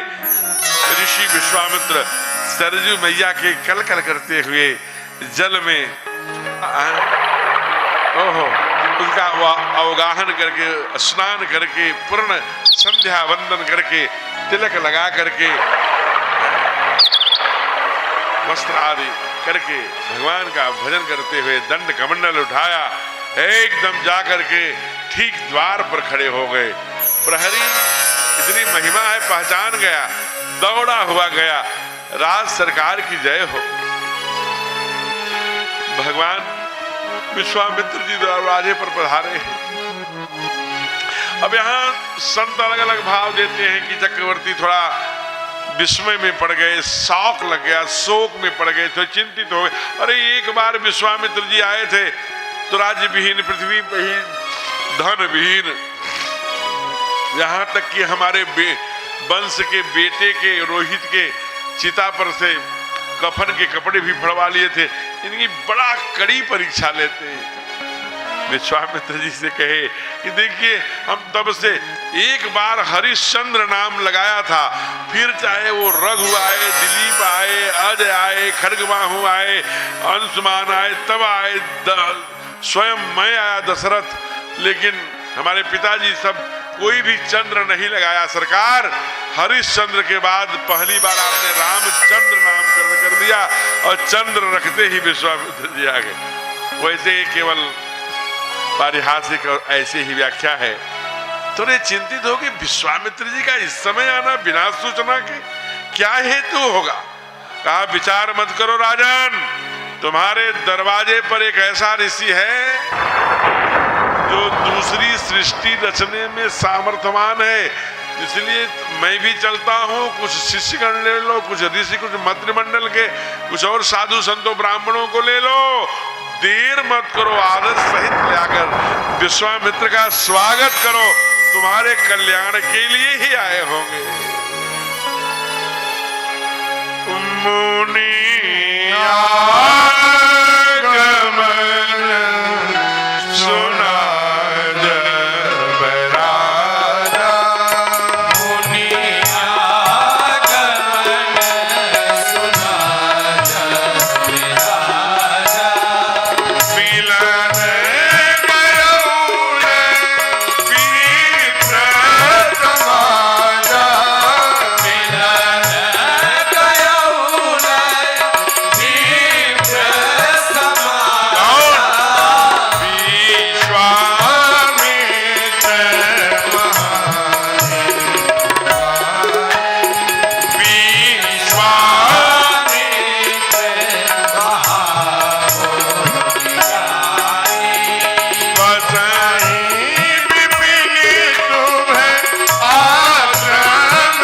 अपना सिंहासन खाली कर दिया, अपने राज सिंहासन पर चक्रवर्ती बैठाए हैं। जल आज निर्मल जल ला करके सुंदर सोने के पात्र में उनका पद प्रक्षालित किए हैं।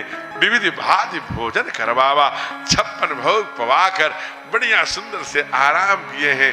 यही विशिष्ट मंत्रिमंडल गुरुदेव अपने, तब गुरुदेव के हाथ जोड़कर कहा, हे गुरुदेव भोजन भोजन क्यों करवाया? जानते हैं कि ब्रह्मर्षि से ऐसा नहीं, आजकल बटन दबा दीजिए आपकी घंटी, कहीं कहीं सिकड़ी है तो कहीं कुछ है, कोई हुंडी है, कोई बटन है, निकलेगा कोई, नहीं पापा नहीं है, क्या काम है? अरे बैठा हो, पानी पिलाओ, आदर करो, फिर पूछो कहाँ से आए हैं, पिताजी से, बाबा जी से, दादाजी से क्यों मिलने? फिर ऐसा नहीं किया, पहले पूछा, तुरंत काम, तुरंत सवाल मत दागिए, कुछ तो बैठिए, कहाँ से आए हैं, बैठिए, बिराजिए, थोड़ा गुड़ लाइए, कुछ मीठा लाइए, कुछ चाय पिलाइए, कुछ करिए, कुछ तो करिए। बढ़िया 56 भोग पवा कर विश्राम करके अच्छे माइंड सेटअप हो गया, थोड़ी थकान चली गई, गर्म पानी से प्रक्षालन कराया होगा, चल कर आए थे, वो बक्सर से अवध 200-250 किलोमीटर की यात्रा की थी, थकान गई। फिर पूछते हैं,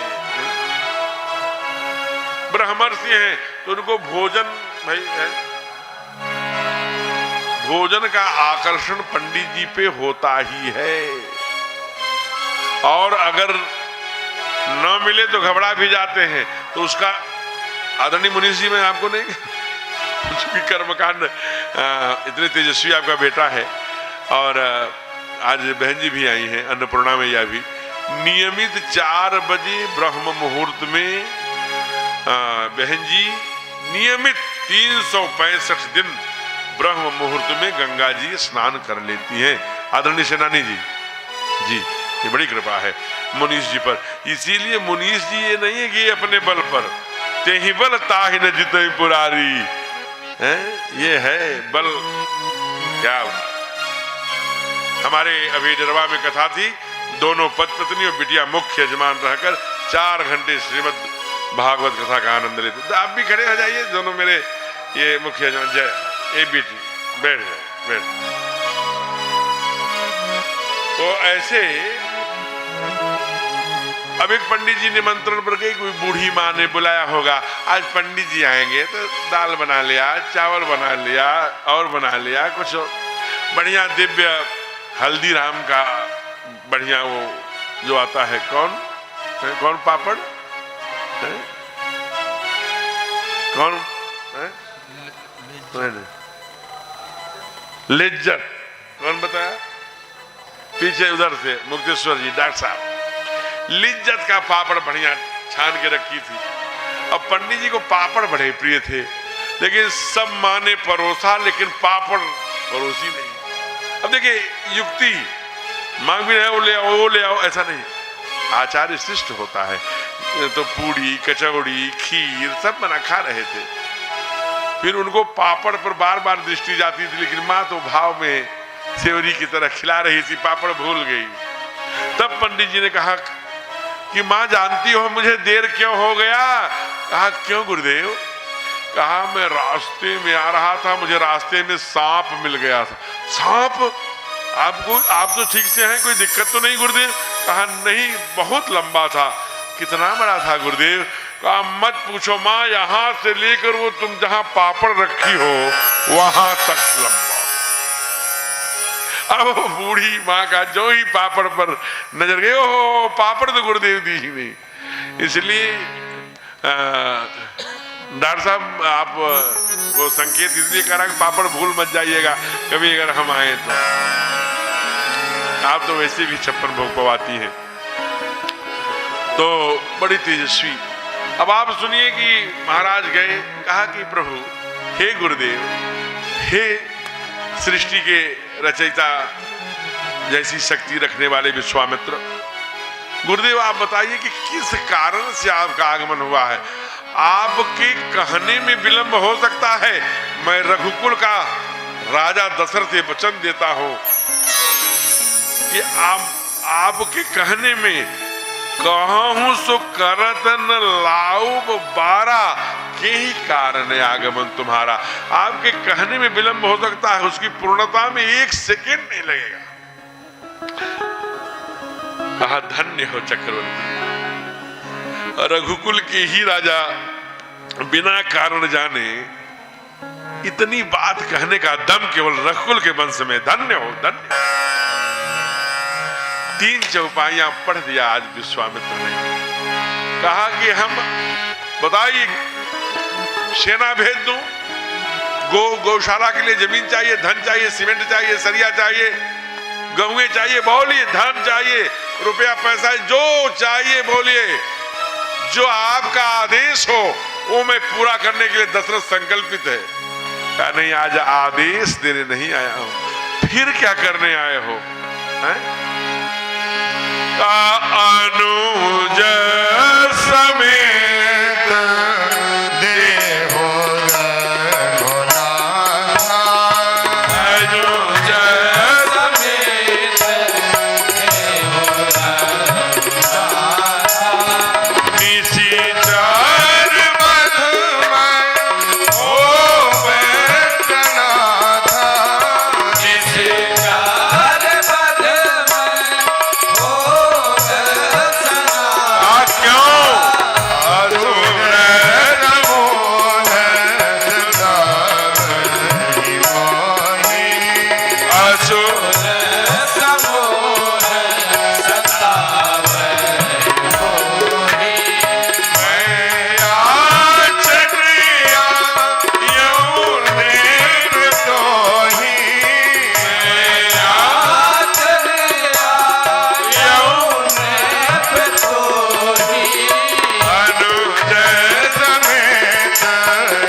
पीछे चले जाओ, बहन जी को बैठने दो पीछे, कोई बात।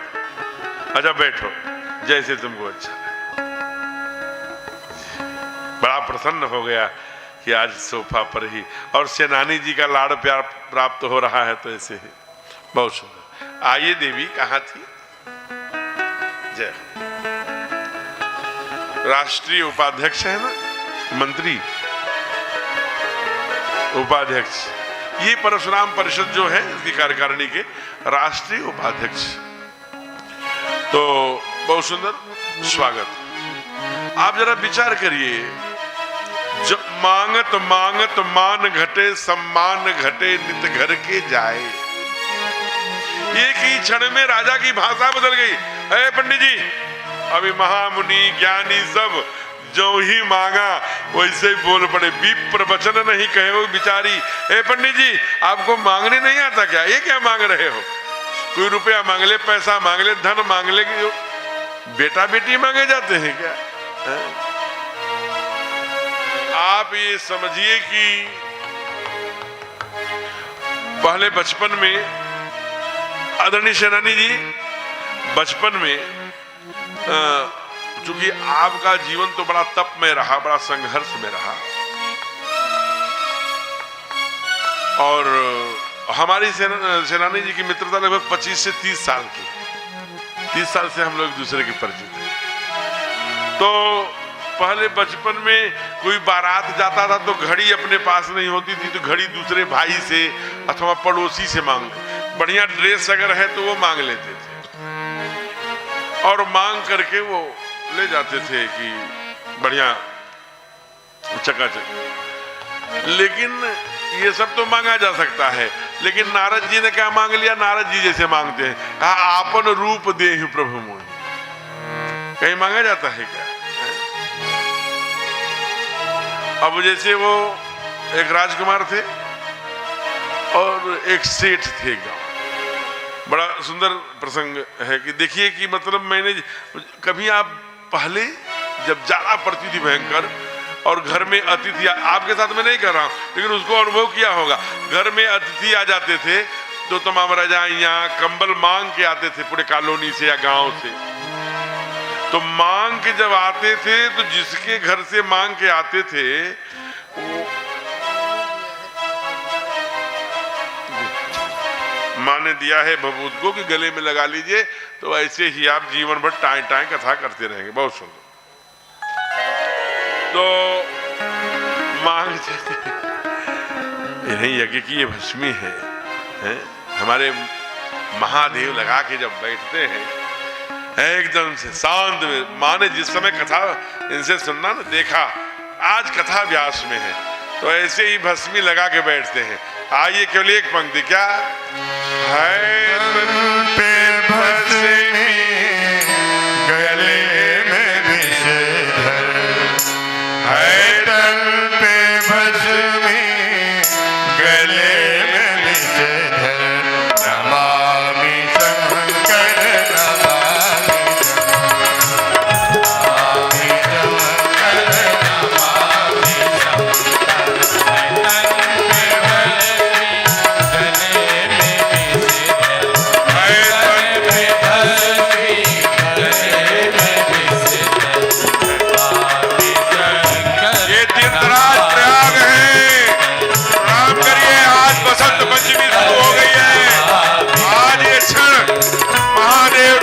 प्रयाग को प्रणाम करने का अवसर है।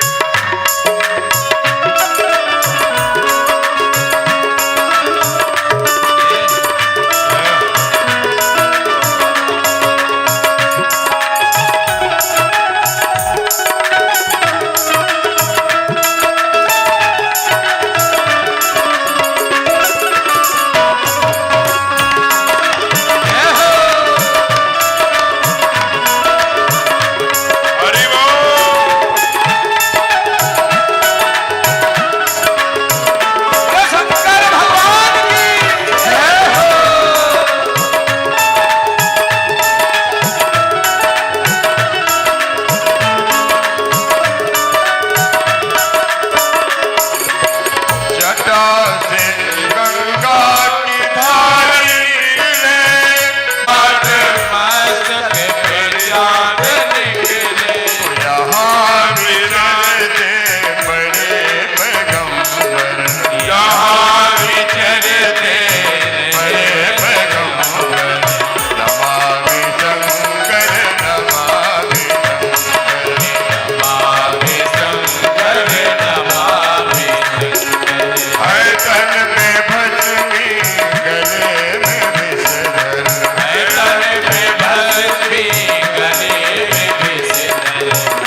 बड़ी कृपा।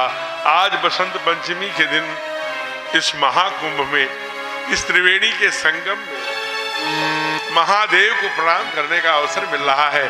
कितने जन्मों की पुण्याई हम सब की रही होगी। कितनी कृपा है, कितनी कृपा असीम।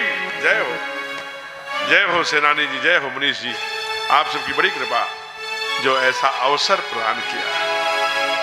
मेरी इसके पिछले कथा हो रही थी, यहीं से मुश्किल से 1 किलोमीटर से कम ही होगा, विद्या भारती के प्रांगण में। प्रभु की कृपा बरसी। आज हम लोग यहाँ विश्राम करेंगे।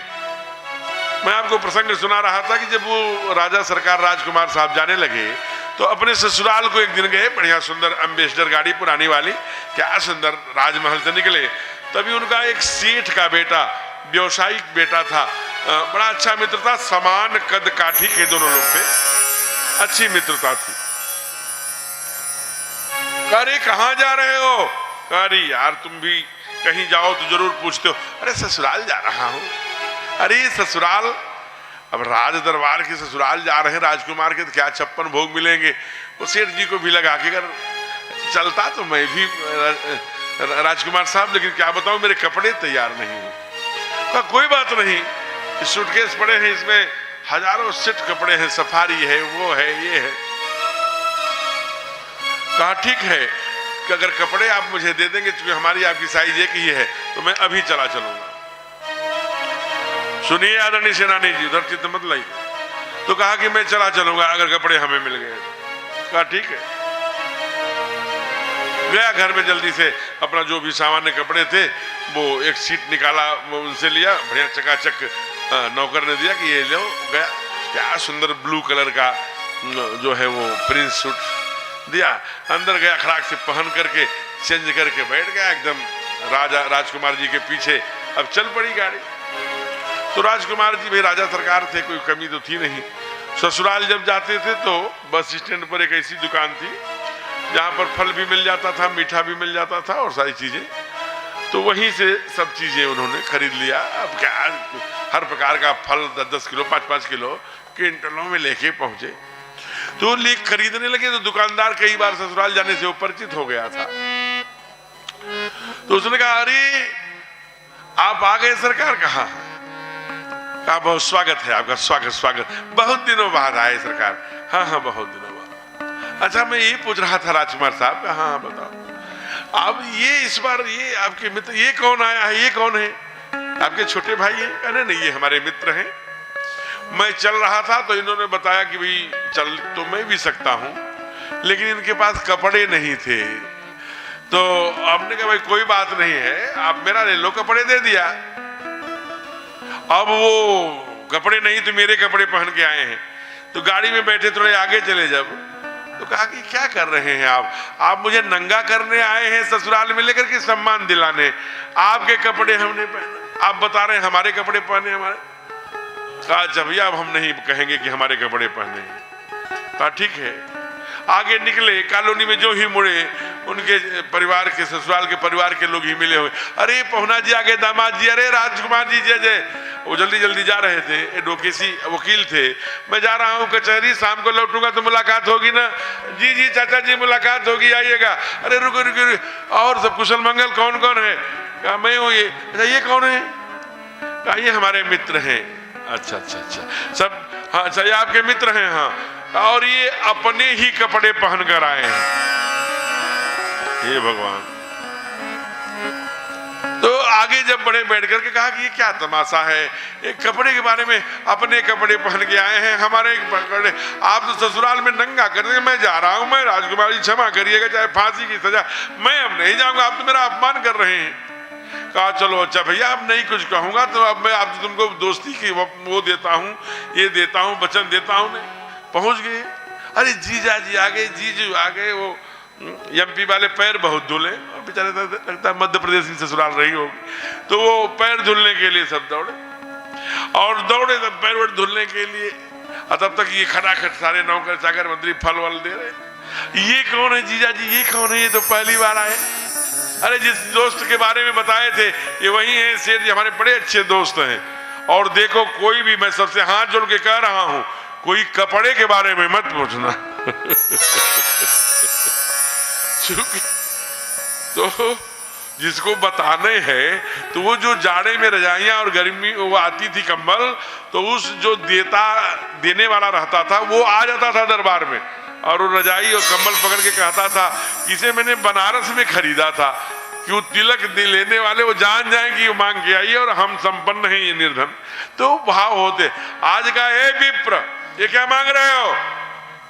विप्र वचन नहीं कहे बिचारी, मांगत मांगत मान घटे सम्मान घटे नित घर के जाए।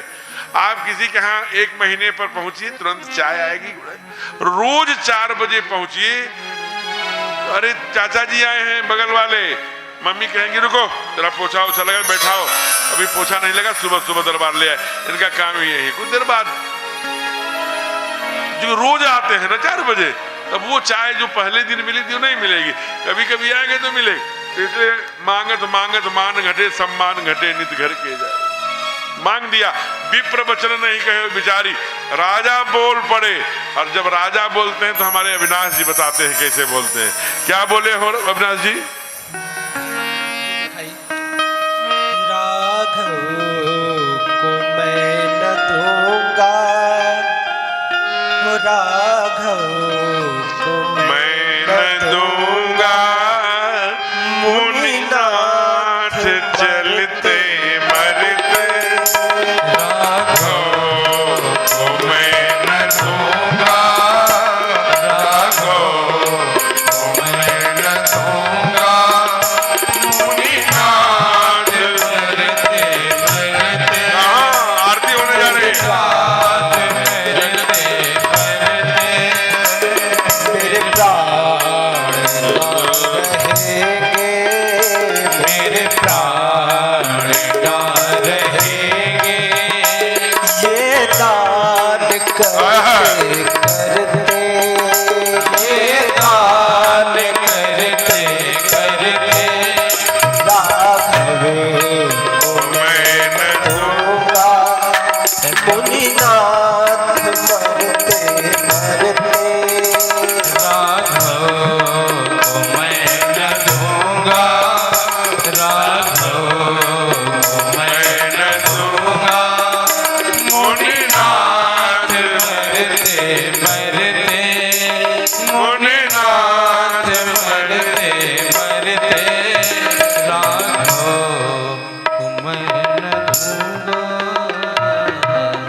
दूंगा, मुनिनाथ मरते मरते मेरे प्राण ना रहेंगे, ये दान करते करते। मेरी मृत्यु मांग रहे हो क्या? गुरुदेव की तरफ देखा, ये क्या बोल रहे हैं? कहा नहीं ये सच बोल रहे हैं। इन्होंने जब अपने पुत्रों को मांगा था तो साथ में ये भी मांगा था कि मणि बिनु फन जिम जल बिन मीना, मम जीवन तिनि तुम ही अधीना। जैसे मणि के बिना सर्प अपना फन पटक पटक के मर जाता है, जल के बिना मछली तड़प तड़प के मर जाती है, वैसे ही हे नारायण, हे चक्रवर्ती, हे राघव, जिस दिन आप मेरे आंखों के सामने न हो तो मैं भी तड़प तड़प मुझे मारने आए। बहुत लंबी वार्ता हुई। तब उठे तब वशिष्ठ बहु विधि समझायो। क्या समझाया होगा? बहुत प्रकार से समझाया, कुछ ज्ञान मार्ग, कुछ भक्ति मार्ग, कुछ उपनिषदों से, कुछ श्रुतियों से, कुछ और कुछ यहाँ तक कहा कि दौलत तो नहीं रहती, रहता है सिर्फ नाम। बेटा रथरथ दे दे, तू नहीं जानता तुम्हारे बच्चे जो है ना इनके नाम अनेक अनूपा हमने पहले ही बताया था। ये ब्रह्म है और ये विश्वामित्र अपने से मांगने नहीं आए हैं, इन्हीं के इच्छा से ही आए हैं, तेरे बच्चों के कल्याण के लिए ही आए हैं। तुम्हारे बच्चे सामान्य नहीं हैं, ये उन्हीं की योजना है। अगर तू नहीं देगा तो अपने बच्चों की अनिच्छा, अपने राम के अनिच्छा पूर्ण कार्य करेगा, इच्छा के विरुद्ध कार्य करेगा, इसलिए दे दो। हम इधर देखते हैं, इधर विश्वामित्र की तरफ देखते हैं, फिर वशिष्ठ जी ने और सरल भाषा में समझाया। क्या? धन धरा के बीच सारा ही धरा रह जाएगा। धन धरा के बीच सारा ही धरा रह जाएगा। पशु ही बंधे रह जाएंगे जब मौत का दिन आएगा। पशु ही बंधे रह जाएंगे जब मौत का दिन आएगा। नारी घर के द्वार तक ही साथ देगी लोक में। नारी घर के द्वार तक ही साथ देगी लोक में। मित्रगण मरघट के आगे मोहन ही दिखलाएंगे। मित्रगण मरघट के आगे मोहन ही दिखलाएंगे। देह भी तेरी चिता में यूं ही जल जाएगा। देह भी तेरी चिता में यूं ही जल जाएगा। अंत में हरि नाम ही सच्चा सखा कहलाएगा। अंत में प्रभु धाम ही सच्चा सखा कहलाएगा। पशु भी बंधे रह जाएंगे जब मौत का दिन आएगा। ही बंधे रह जाएंगे जब मौत का दिन आएगा। ही धरा रह जाएगा। ही धरा रह जाएगा। हे चक्रवर्ती, बोल पड़े गुरुदेव वशिष्ठ।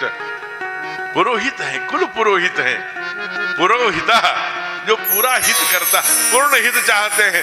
हे चक्रवर्ती, ये राजमहल को देखने का मौका नहीं मिलेगा।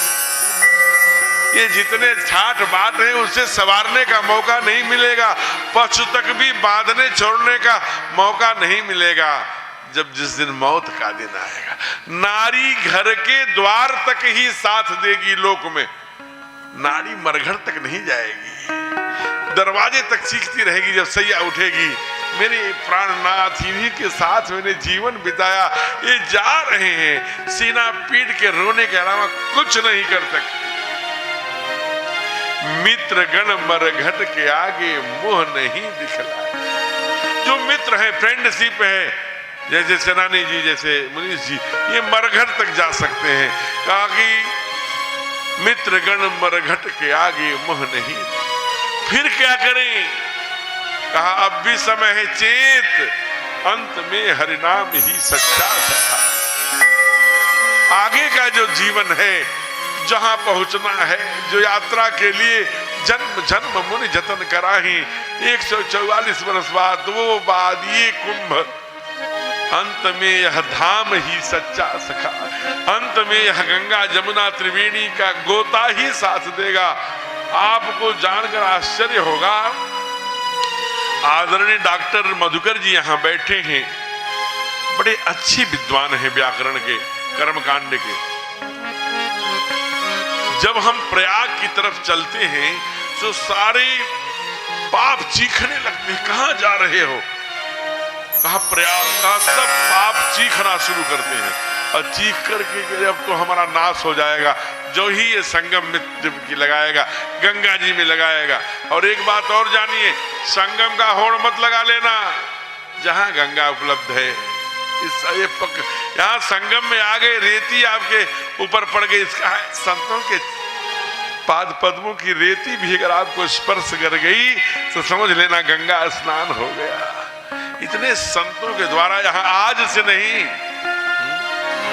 यहाँ गंगा आइए, माँ गंगा को प्रणाम करिए। क्यों? क्योंकि आप जरा सोचिए, आप एक क्षण के लिए विचार करिए, अंत में यह धाम ही सच्चा सखा रह जाएगा। यह धाम ही सच्चा, बाकी तो सब झूठा है। यही काम, और पाप जब चीखने लगते हैं तो कहाँ आ जाते हैं? सब सर पे आके बैठते हैं। इसलिए डुबकी लगाने की परंपरा है। और एक बात कही जाती है, श्रुति हमारे यहाँ शास्त्र कहता है, क्या कहता है? प्रयाग मुंडे काशी पिंडे। प्रयाग में मुंडन की विधा है और काशी में पिंड आदि की विधा है। प्रयाग मुंडे छिलवा लीजिए बाल के साथ। इसलिए यहाँ जो भी कल्पवास करते हैं अंत में 1 महीने बाद मुंडे होते हैं। इसलिए हमारे यहाँ शास्त्र कहता है प्रयाग मुंडे काशी पिंडे। जब दोनों गुरुओं ने देखा कि अब एक ही बात कह रहे हैं, दे दिया, लेके चले और चले ताड़का का मारिच सुबाहु का श्रृंगार करके मारिच को आगे जोड़ना था, इसलिए वहां रखा। जनक जी के बुलावे पर गुरु विश्वामित्र जी के साथ जनकपुर की ओर बढ़े। भगवान यही गंगा मैया पड़ी। बोलिए गंगा मैया की। राम सिया राम सिया राम, जय जय राम।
लक्ष्मण मुनि संगा, गए जहां जग पावनी गंगा।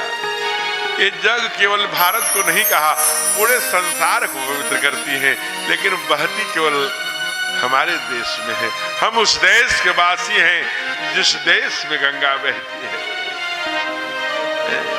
आप हजारों नदियां बहती हैं दुनिया में, किसी का पानी लेके एक बोतल में रखिए, गंगा जी का जो अभी प्रदूषित है, जो रंग मटमैला हो गया है, उसको भी शीशी में लेकर आप डेट डाल दीजिए। 200 वर्ष बाद आपका पोता नाती अगर खोलेगा तो भी उसमें कीड़े नहीं पड़ते। ये देव नदी है, यही इसका चमत्कार है, यही अमृत है, इसी में हम अमृत स्नान करते हैं। ये बड़े भाग्य से मिलती है हो। जग पावन है, हमको तो पावन कर ही देगी, आपको तो करेगी ही। आप ऐसे अवसर पर जब बसंत पंचमी तिथि का प्रवेश हो चुका है, डॉक्टर साहब बैठे हैं यहाँ विराजमान हैं, आप ये जानिए एक भी गोता लगा लीजिए यही गंगा जी में, संगम नहीं जाने को यहीं से संगम साहब संगम है। हम प्रयाग में आ गए, संगम में आ गए। और एक बात समझने की है, मैं छोटी सी बात कहूंगा, यहां अगर बड़ी बात कहूंगा तो बहुत सारे प्रश्न खड़े होंगे। मैं किसी प्रकार का, मेरी इतनी पात्रता नहीं है मैं किसी का प्रतिवेदन करूं, किसी का मैं टिप्पणी करूं, किसी के मैं बात का खंडन करूं, लेकिन मैं इतना जरूर कहूंगा, जो भी लिखता है घटनाक्रम, जो भी होता है घटनाक्रम, लिखता स्वयं विधाता है। आज लगे जो श्राप कल आशीर्वाद बन जाता है। तत्क्षण श्राप लग रहा होगा, लेकिन वो काल चक्र का नियंता है। जब ये हम मानते हैं, बड़े बड़े ध्यानी ज्ञानी भक्ति मार्गी सब करने वाला करई करावई भंजन सोई, जब इतना बात जानते हो तो उस कंधे को दोष देना, इस कंधे को दोष देना, उन पर अंगुली उठाना, उनके ऊपर टिप्पणी करना छोड़ो। जितना हो सके सृजनात्मक बोलिए। इतना बड़ा दर्शन अब तक नहीं हुआ था कुंभ में। ऐसी व्यवस्थाएं, ऐसी सारी, आप देखिए एक एक पग पर साधु संतों के एक एक कुटिया में जाकर के प्रदेश का मुख्यमंत्री माथा टेक के, मारने वाला जिलाने वाला मुख्यमंत्री नहीं हो सकता, दिलीप कृष्ण भारद्वाज नहीं हो सकता। जितनी पीड़ा और जितना कलंक आपको लगा है, उससे ज्यादा उसका दिल रो रहा है कि माथे पर एक कलंक लग गया। वो मुझसे आपसे ज्यादा दुखी है, तड़प रहा है, नींद नहीं आ रही है। उस अनुभूति को करिए। और कहां फंसे हो यार, जो सनातन धर्मावलंबी हो वो तो तड़प, घटना इतनी दुखद, इतनी त्रासदी घटना घटी है सनातन धर्म के।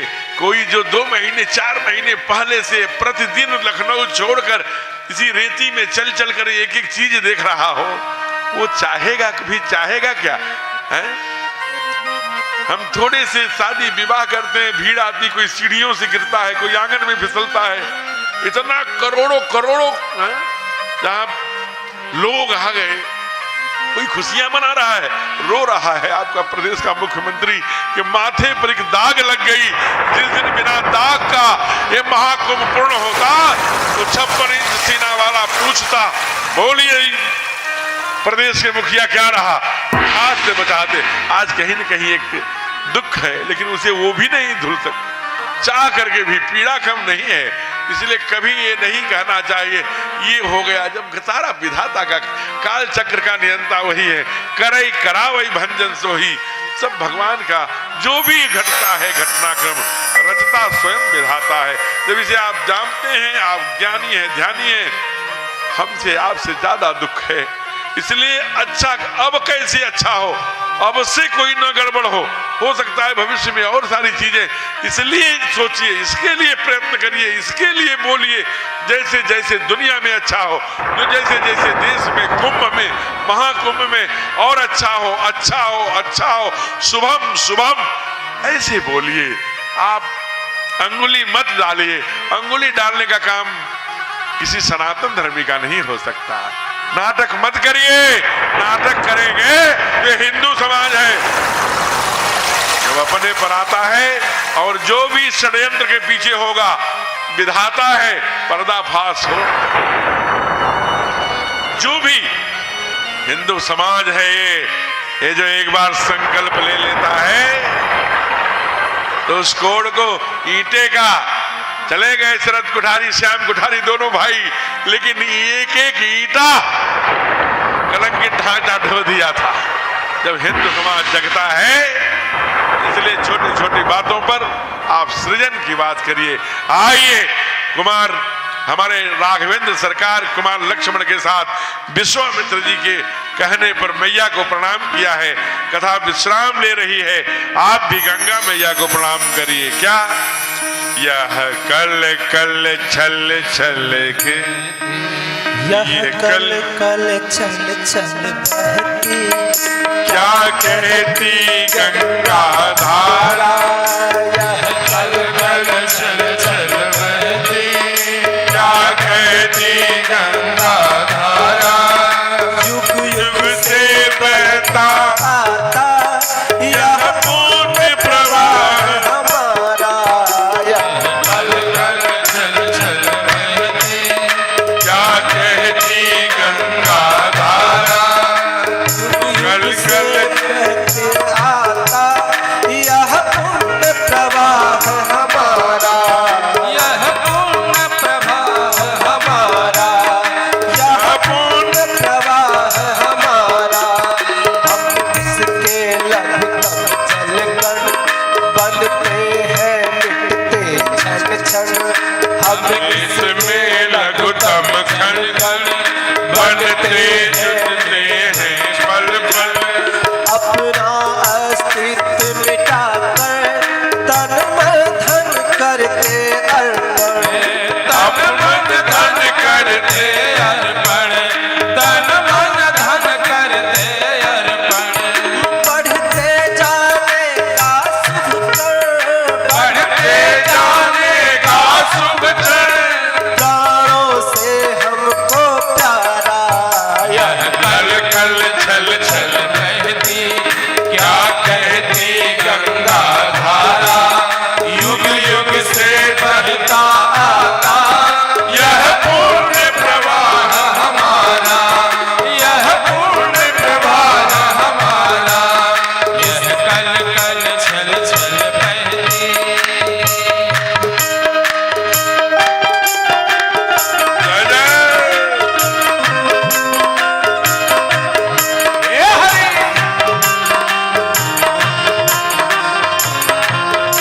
सब गंगा मैया को प्रणाम करिए।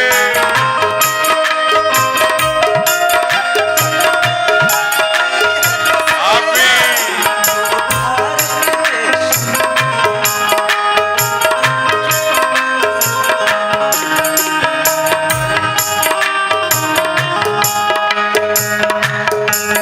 इस धारा में घुल कर हीरों की रात बही है। इस धारा से घुल मिलकर ऋषियों की राख बही है। इस धारा में घुल मिलकर वीरों की रात बही है। इस धारा से घुल मिलकर वीरों की राख बही है। इस धारा में कितने ही ऋषियों ने शरण गई है। ऋषियों ने शरण गई है। ऋषियों ने शरण गई है। इस धारा की गोदी में, इस धारा की गोदी में मेरा इतिहास हमारा। कल कल छल छल बहती, क्या कहती गंगा धारा। युग युग से चलता आता यह पूर्ण प्रवाह हमारा। यह पूर्ण प्रवाह हमारा। यह पूर्ण प्रवाह हमारा। यह अविरल तप का फल है। यह राष्ट्र प्रवाह प्रबल है। यह अविरल तप का फल है। यह राष्ट्र प्रवाह प्रबल है। यह अविरल तप का फल है। यह राष्ट्र प्रवाह प्रबल है। यह अविरल तप का फल है।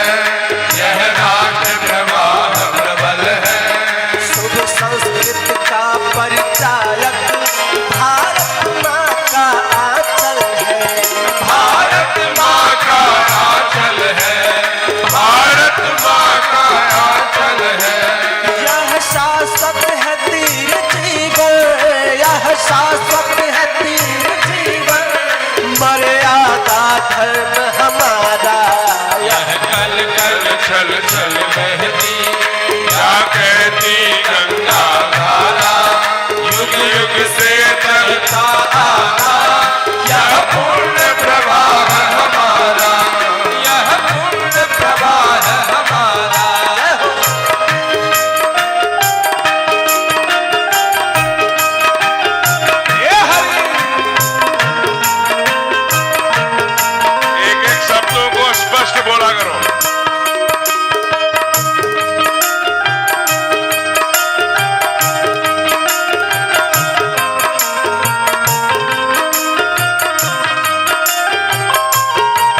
जल सारा यह कल कल छल छल बहती क्या कहती गंगा धारा युग युग से बहता आता यह पुण्य प्रवाह हमारा यह कल कल छल छल बहती क्या कहती गंगा धारा युग युग से बहता आता यह पुण्य प्रवाह हमारा यह पुण्य प्रवाह हमारा यह पुण्य प्रवाह हमारा।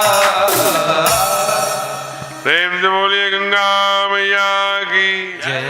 प्रभु गंगा पार करके बहुत सुंदर जनक जी को दर्शन दिया, फुलवारी की लीला करी और जाकर के संपूर्ण राजाओं के के सामने धनुष भंजन कर मैया जानकी जी को विवाह करके फिर अवध में आए और जो बहुत सुंदर स्वागत हुआ है, आनंद के साथ आरती उतारी गई है और यहाँ आकर के बहुत सुंदर चारों भाइयों का विवाह हुआ है और चारों बहुओं के साथ, चारों पुत्रों के साथ प्रभु अवध में विराज रहे हैं।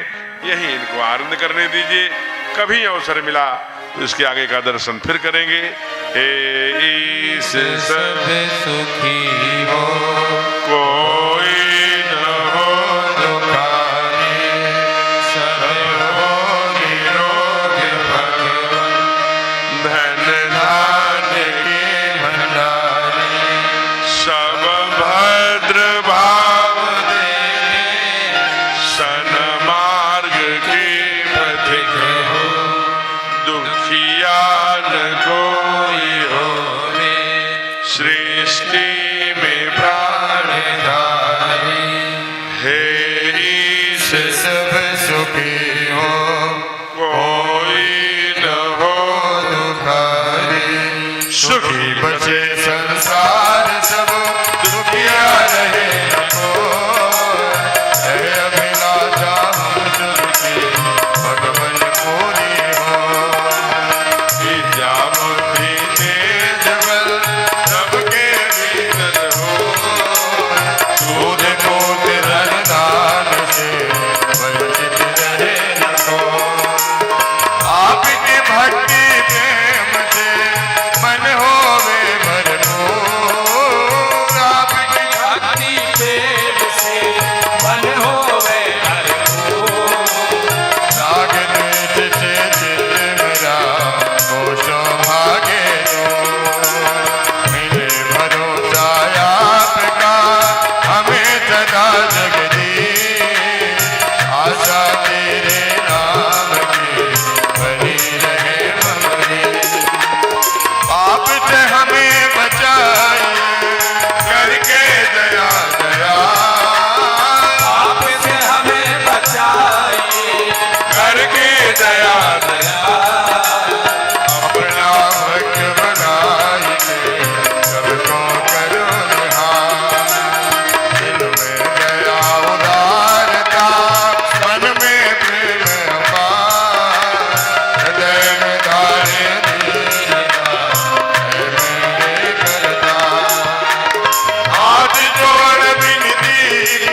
विश्राम की वेला में धन्यवाद ज्ञापन एक भाषण होता है, जो व्यवस्था का व्यक्ति जो सीनियर होता है वो करता है। लेकिन चूंकि मैं अभी आगे भैया जी बता रहे हैं कोई करने वाला है, लेकिन मैं थोड़ा सा 1 मिनट में बस थैंक यू कर लूं। मैं धन्यवाद इसलिए नहीं करूंगा कि मैं यह जानता हूं जो भी घटता है घटनाक्रम रचता स्वयं विधाता है, इसलिए उसी की असीम कृपा से आज के 15 साल पहले सुनील भराला जी की 20 साल पहले हमारी मुलाकात वृंदावन में पूज्य हमारे बाबा गुरु जी के आंगन में हुई। इन्होंने मेरठ में बड़ी सुंदर, मेरी एक इनके मित्र होंगे, उन्होंने कथा कराना चाहते थे, उन्होंने मुझे बुलाया, बहुत अच्छा। वहां से फिर एक गाजियाबाद में दासना में बच्चा मिला सुधीर नाम का यादव, फिर हम यति जी से जुड़ते चले गए। तो ये भराला जी की लाइन थी। आकस्मिक 20 साल बाद बहन जी मिली गंगा घाट पर नहाते हुए। हमने कहा अरे आप यहाँ? कहा मैं यहाँ ऐसे रुकी हूँ, ये कार्यक्रम। ये खोदते खोदते मेरा कथा पोस्टर वहां पहुंच गई। कथा क्षमा करिएगा, विद्या भारती जहाँ मेरी कथा हो रही थी। इनके बच्चे डॉक्टर साहब, इनके पति भी डॉक्टर हैं, डॉक्टर सुमन साहू जी यहाँ पर निःशुल्क चिकित्सा की सेवा करती हैं। और परशुराम, श्री परशुराम जो अपना राष्ट्रीय परशुराम परिषद है उसकी सेविका है, बड़े भाव से जितना हो सकता है सेवा में लगी हैं। तो इन्होंने कहा कि आइए महाराज जी एक बार वहाँ आप सुनील भराला जी से मिलिए। मेरा मन प्रसन्न हो गया। अच्छा भाई साहब आए, तो मैं आया तो मुझे देखते ही गदगद हो गए। कहा कि अरे भाई कहाँ हैं महाराज जी? मुझे, हमने कहा सरकार आप ही भूल गए। और प्रसंग चला तो कहा कि आप यहाँ गाइए। हमने कहा कुछ परिकर होते हैं जो सामवेद के ज्ञाता, इन सबको कुछ चिंता कर,